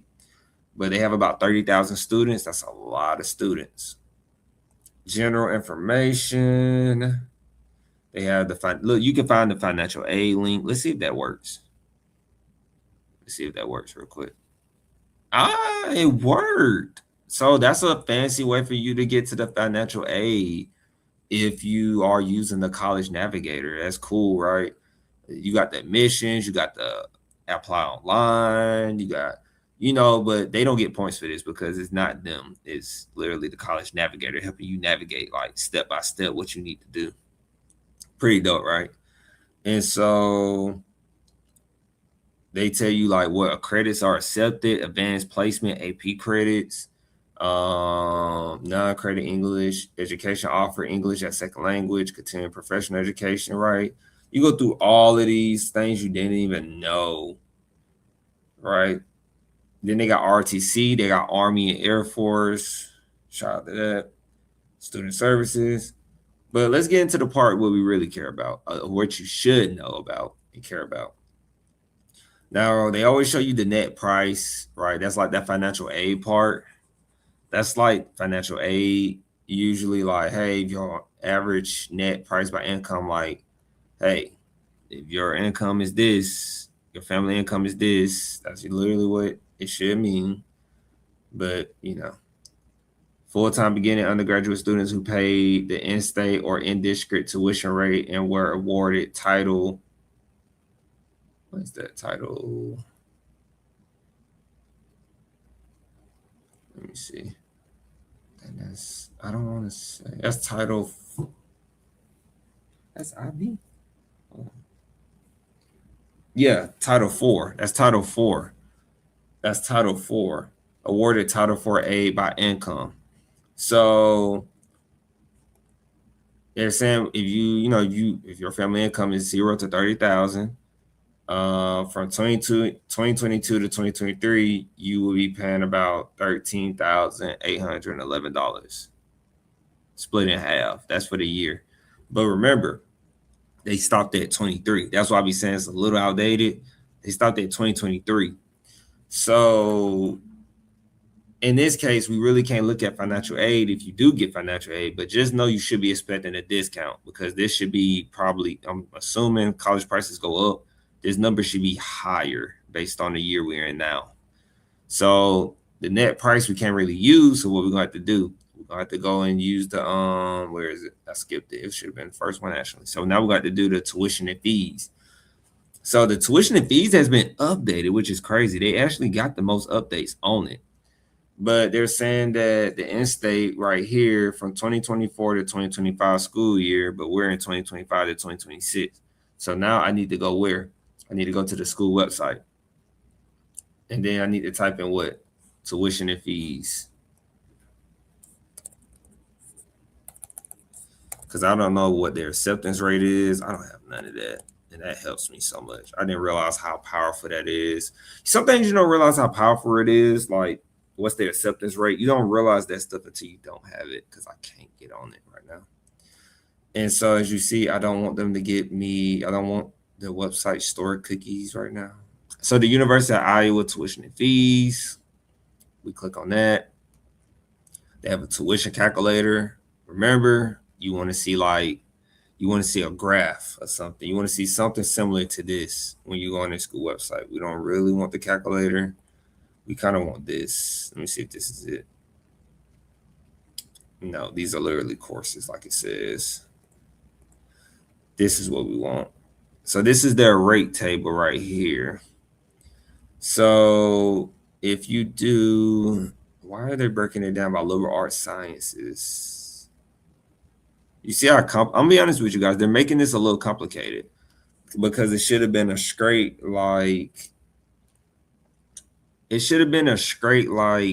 general, this is what you can expect. The normal charts we see, like what's going to be, and they have student health insurance plan, but you see how much that is. You see how much that is. We just talked about that earlier in the live screen. Undergraduate, liberal arts and sciences. Let me see, College of Liberal Arts. Do they have like general? Because these are all like colleges, like the College of Engineering. Hold up, y'all can't see that. Why is it not showing you that? Let me see real quick. Oh, it's not showing you the drop down until I click on it. That's cool. But you see that I'm trying to find it right now. I'm doing the hard part. They're making it a little complicated. So let me try this again. when I can't find it, we want to know how much we're going to be looking at. Tuition and fees. Or another link. And estimated cost for international students. That's the first one. It's crazy. I guess we can try. Let's try that one. That might be what we're looking for. Because financial aid is always going to be estimates as well. They take us to the same thing. Let's try financial aid.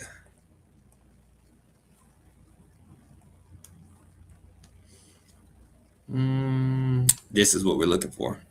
This is what we're looking for. Got me, Court.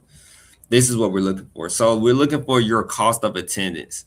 So your cost of attendance is an estimate of the expenses you may have while attending the University of Iowa. So remember, this is based on 25-26, but a lot of you all, if you're watching this, if you are a parent, if you are a staff member, K-12, if you are a student getting ready to enroll in fall 2026, this might not be what you're going to be paying. So you have to assume that what is going to be more expensive for you. You got to assume that they're going to up this number. So right here, they're saying that their tuition and fees combined is an estimate of $11,622. This is why I say don't go to school out of state, because you're going to be looking at $33,710 if you go to school out of state. If I'm from Georgia, I am from Georgia, and I say, oh, I want to go to school at Iowa, University of Iowa, this is what I'm looking at for 1 year schooling. Crazy, for 1 year schooling. But if you are in state for tuition, that is a good little chunk right there. 12,000. I'm gonna just round that to 12,000. And of course, you know, if you add in the housing, meal plans, you're looking at 30 for the year. Here, if you add all this other stuff in, I never count personal expenses, but if you know your personal expenses is more than that, so you might as well up it. But transportation, I can't speak for nobody else, but if you got a car, and if you like me when I was in college, hey, I got to pay for all the car work. I got to pay for all the car maintenance stuff. I ain't have no car note, but they send transportation this much. Alice Marie said, I could get a car with that. Yeah. A nice car too. Yeah. Like it's 30 grand a year if you factor in like housing and meal plan. Remember I said housing and meal plan is going to eat you up. That's an extra like 10 grand, extra 10 grand plus. But I'm going to assume that you're not going to stay on campus, hopefully. So 12,000 divided by 2, guys. I'm actually dividing this right now because that's how much you'll be paying for the year. You're looking at about $6,000.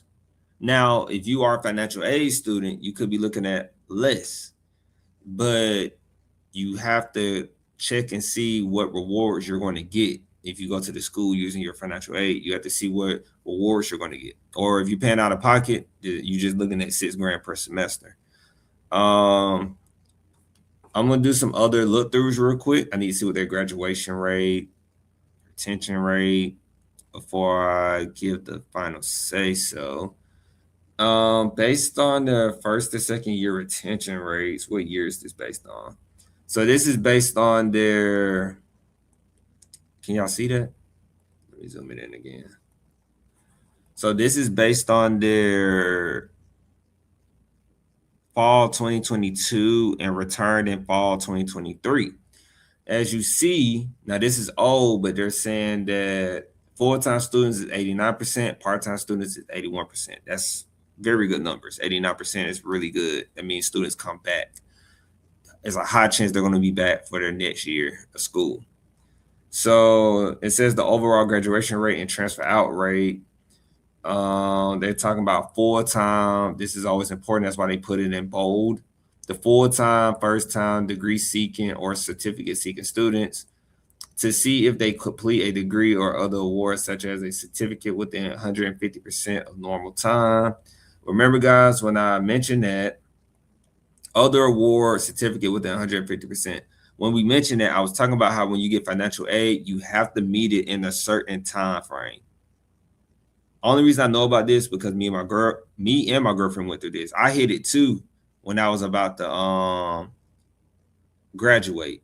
I did it like just in time. I was touching that 150%.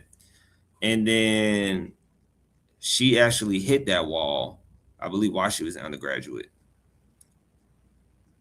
So, and then Alice Marie asked a question. We will do that once we finish this review. So they have graduation rates for students pursuing bachelor's degrees. So right here, again, let's always look at the year. Percentage of full-time, they got a lot of data in here. 4 years, 6 year, 8 year. So the graduation rates, if you graduate in the right amount of time, let me make sure I specify this. Don't want to leave nothing out, but y'all can read it too. Bachelor's degree graduation rates measure the percentage of entering students beginning their studies full-time and are planning to get a bachelor's degree and who complete their degree program within a specified amount of time. I want y'all to keep in mind something right quick. Remember, I always say, if you complete your degree in 4 years, it's like, what's the blue for? People who began in fall 2015, people who began in fall 2017. Remember, this data is a little old, but it's not 10 years old. I learned in college, in grad school, actually, shout out to Georgia State. In grad school, if it's over 10 years old, it's really outdated. Now, this data could be completely different, and University of Iowa would probably come get me because they're like, that's almost a decade ago. But this is around this time, you see the yellow, the blue. If you want to complete like graduation rates, you had a 57% chance of completing your degree in 4 years. I always say it takes you like usually 6 years to get your degree. So if you do, remember, I said you're going to be paying $12,000 a year to go to the University of Iowa. So they're saying, look, majority of the time it's going to take you 6 years. Shoot, some people, it take 8 years, which is crazy. But I don't know if it's still like that. But at one point, it took 75%. Graduation rates was 8 years. But I'm going to stick with 6. 6 years. So if you did 12,000, if you stayed off campus with tuition alone, 12,000 times 6, you looking at 72 grand because you're graduating in 6 years. What does that say about the institution then? I don't know now because what happened now? The website is down for the College Scorecard. But then at University of Iowa, they didn't have good academic advisors. Their student success probably wasn't in the best range, but they are respected for their research. That's what I do know. Academically, they're respected for their research, but right now they're not stacking up based on like when we look at past data. They're not looking like they stack up pretty good. If we want to look at data, people don't want to look at data when it's there in the face, but they love to pull the data up, or they don't like to pull the data up when they're on campus tours, telling you, ooh, go to my school. We got a basketball team. You know, we got the Caitlin Clark. We got a football team. We got a basketball team. But when you pull up the other side of it, you see why they wanted to put more money into their sports, theoretically, so they can make more money in other ways. And so finishing that off, they are accredited, of course. You can see if the school's accredited. Man, College Navigator is a beast. College Navigator is a beast. You can see if they're accredited, like they're accredited for pharmacy programs, they're accredited for law school, they're accredited for, and it recently was updated too. Or that's when their next review is. They got dietetics or like diet. All these other ones like dental public health. They've been accredited since 1972. You can see all this stuff, man. College Navigator is a different beast. They have varsity in there. Not really important. But yeah. So what do I rate this school? Real quick, and then I'm gonna answer Alice Marie question real quick before we go. what do I rate? Let me go back to their main page. What do I rate their school? I think I rate the University of Iowa 12 grand. If I stayed there, they are considered a small school at that. And I think about a small, like they're considered a small school as like size, or not size, but like the city. They're considered to be in a small city at that. If I was transferring from a 2-year to a 4-year, I don't know what the state of, don't get me y'all, but I don't know what state. Yeah, the state of Iowa. You have to make sure. I don't know what the state of Iowa 2-year colleges prices look like. We might could do a quick glance at it real quick. Should we? Let's see real quick. Transfer. Let me see something right quick. Since I have you all online, I don't have nothing to do after this but lay on my back. Articulation agreements. See, guys, you see how they got these articulation agreements? If you received your AA, associate's degree, ain't that crazy? This school that's such elite has an articulation agreement. Why? Because they freaking, you could bridge to this school.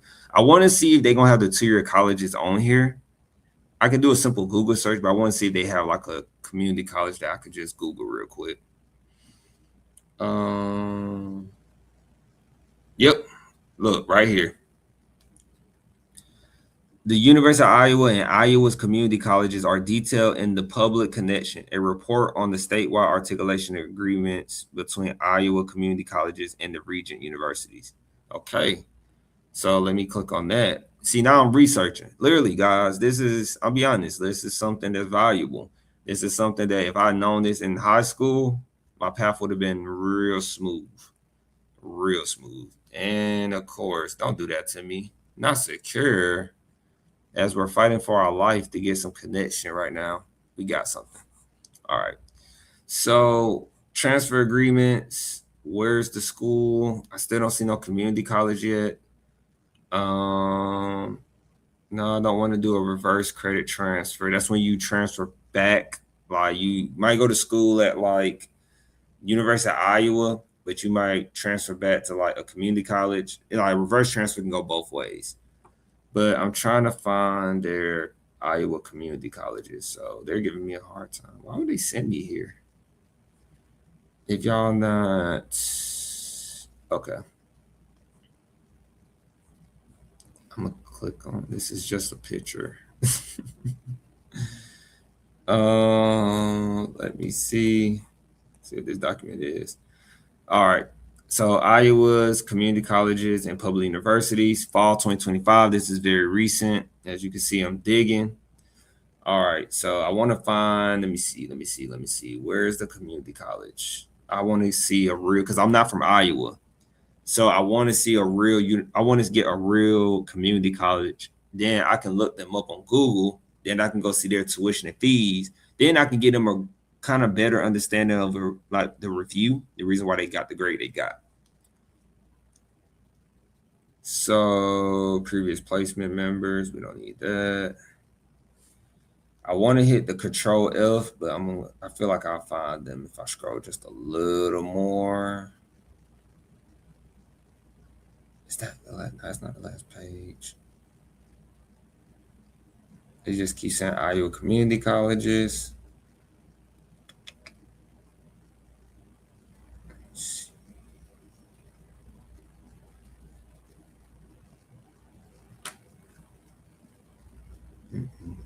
No, I'm not popping up.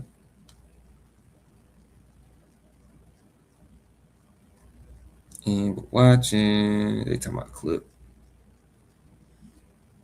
Oh, they do clip too? Interesting. That's like you can test out of a program. So I'm not finding it. So I'm gonna do this. Iowa community colleges. And then boom. So this is their community colleges for Iowa. Only reason I know that is because I researched higher ed a little too much. And then while that loads, for some reason the internet is not acting right, which is giving me my sign that I need to hurry up and finish. Any day today, internet. So when the internet comes back around again, because we're gonna close that out, they could at least give me one community college. Like, what's so hard by giving me that one community college? So I can, let me stop it. Refresh. You see what I gotta deal with, guys? All right, that worked better. They were party link. So they got North Iowa. They got all these community colleges, right? Let's pick. Hopefully, I picked the right one. I think that's where my boy Talu went. Hawkeye Community College. I think that's where he went. Interesting. But I'm gonna pick the first one. Hopefully, they got good prices. Don't make me look bad, Iowa. Please don't make me look bad. So this is their Northeast Iowa Community College. I've never been on their website, and all I know is this. So look, because I do it so much on my computer. Tuition and fees. Look, right there again. So simple. Look at that. $209 per credit hour. So what's 209? So I haven't done this with you all in a minute, but $209 per credit hour. If you get 3, 6, 9, 12, if you take a math, English, psychology, or sociology, right? That's 12 credit hours essentially, usually. But I don't live in Iowa. I don't work in Iowa, so these might not be 3 credit hours. This school might be on quarter semesters, but I feel like they're on semesters because the way they did their credit hours, and they're doing it for the academic year. So when I do 209 credit hour times, hold on, they have the course fees and the technology fee. They should just put it all together, but before I do that, they probably did it for me. See, I don't like when they do that either with parents. But what I'm going to do, I'm going to add the academic year 2025-2026. I'm going to add 209 plus 25 plus 16. So that's 250 on a credit hour times 12. So you're looking at about $3,000. You're looking at about $3,000 for the year if you start at this community college, which is how much, Henry? Divided by 2. So you're paying $1,500 per semester. So now I'm about to eat University of Iowa. I'm sorry. So if I went to this school, Northeast Iowa Community College, right? And I'm paying $1,500 per semester at my community college versus $12,000 per semester. Or I lied, versus $6,000 per semester. Because remember, at the University of Iowa, we are looking at $6,000 because we rounded that to $12,000. We're looking at $6,000 per semester. I'm gonna start at a community college, and I'm gonna start at a community college, and I'm not going to the University of Iowa. I'm going to pick another university that's more affordable, and that can potentially give me a good return on investment. But the University of Iowa is a little too expensive. I don't know what their return on investment is. Of students when they, graduate there and make money. I don't really see it. Let me know if y'all see it. They have the outcome measures. All students Pell, but they talking about Pell. Excuse me. They're talking about Pell. They're not really specifying like return on investment, and we don't have our college scorecard. So University of Iowa might punch on me and get me later. But I have to rate the University of Iowa based on their pricing, and compared to like the community college having such good prices, Iowa just got to be like a D. And the only reason they're not an F is because they're a highly respected research institution. And so they can blame the college scorecard not being up. They need to call the Department of Education and say, hey, this guy is talking about us on his live streams and he rated us a D, and now students don't want to come here. So make sure Department of Education fits their website so we can use it properly and give the resources to the people that need it. But they're going to be a D, and I'll make sure to edit that. I still got to upload the Arkansas review. I still have to upload Arkansas clip with John Calipari, talk about NIL, and I now have to upload this. Thank you everyone for coming. We had a great live stream, and Alice Marie did have a question before we go. Alice Marie said, "Why do students pay more for out of state tuition?" Because out of state tuition, if we go back to it, out of state tuition is very expensive, as you can see. Total price for that is like 52 grand. If you don't stay on campus and stuff, it's like 33 grand for the year. The reason why students pay more for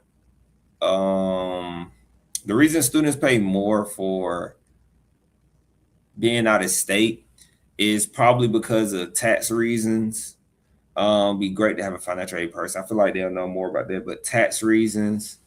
I just think taxes, because I know if you work in one state and work in another state, that could be a problem too. So that could be tax reasons. You're going into another state, which is always complicated because you don't know, like, it's like extra work. Like, okay, you got a Georgia address. Now we got to understand what Georgia address this is. Now we got to understand like the pay difference. Now we got to understand. I already know it's like money related if you want to jack it up that much. But you know what I'm going to do, Alice Marie, to make sure I give you a definite answer, to make sure everything is accurate, I will do my own research and ask some real experienced people who probably work with that directly. And then I will look it up also and research it myself. But normally it's because it's extra work on the institution, and they probably have to do more and pay more in some form or fashion. Because I don't think they want to jack it up that high for no reason. And if it is for no reason and nobody can justify that, that's crazy work. Crazy. So that's all. Appreciate everyone who stopped by. Alice Marie, shout out to you. I don't have a sound effect, but I'm gonna do this because I don't want to clap in your ears if you got me in your ears. Thank you for coming, stopping by. Shout out to G. If G watches this all the way through or catch clips of it, we'll be back tomorrow for a live stream. Tomorrow's Friday, stand on schedule. And I feel like we had a good screen. Peace, chicken grease, and see you all tomorrow.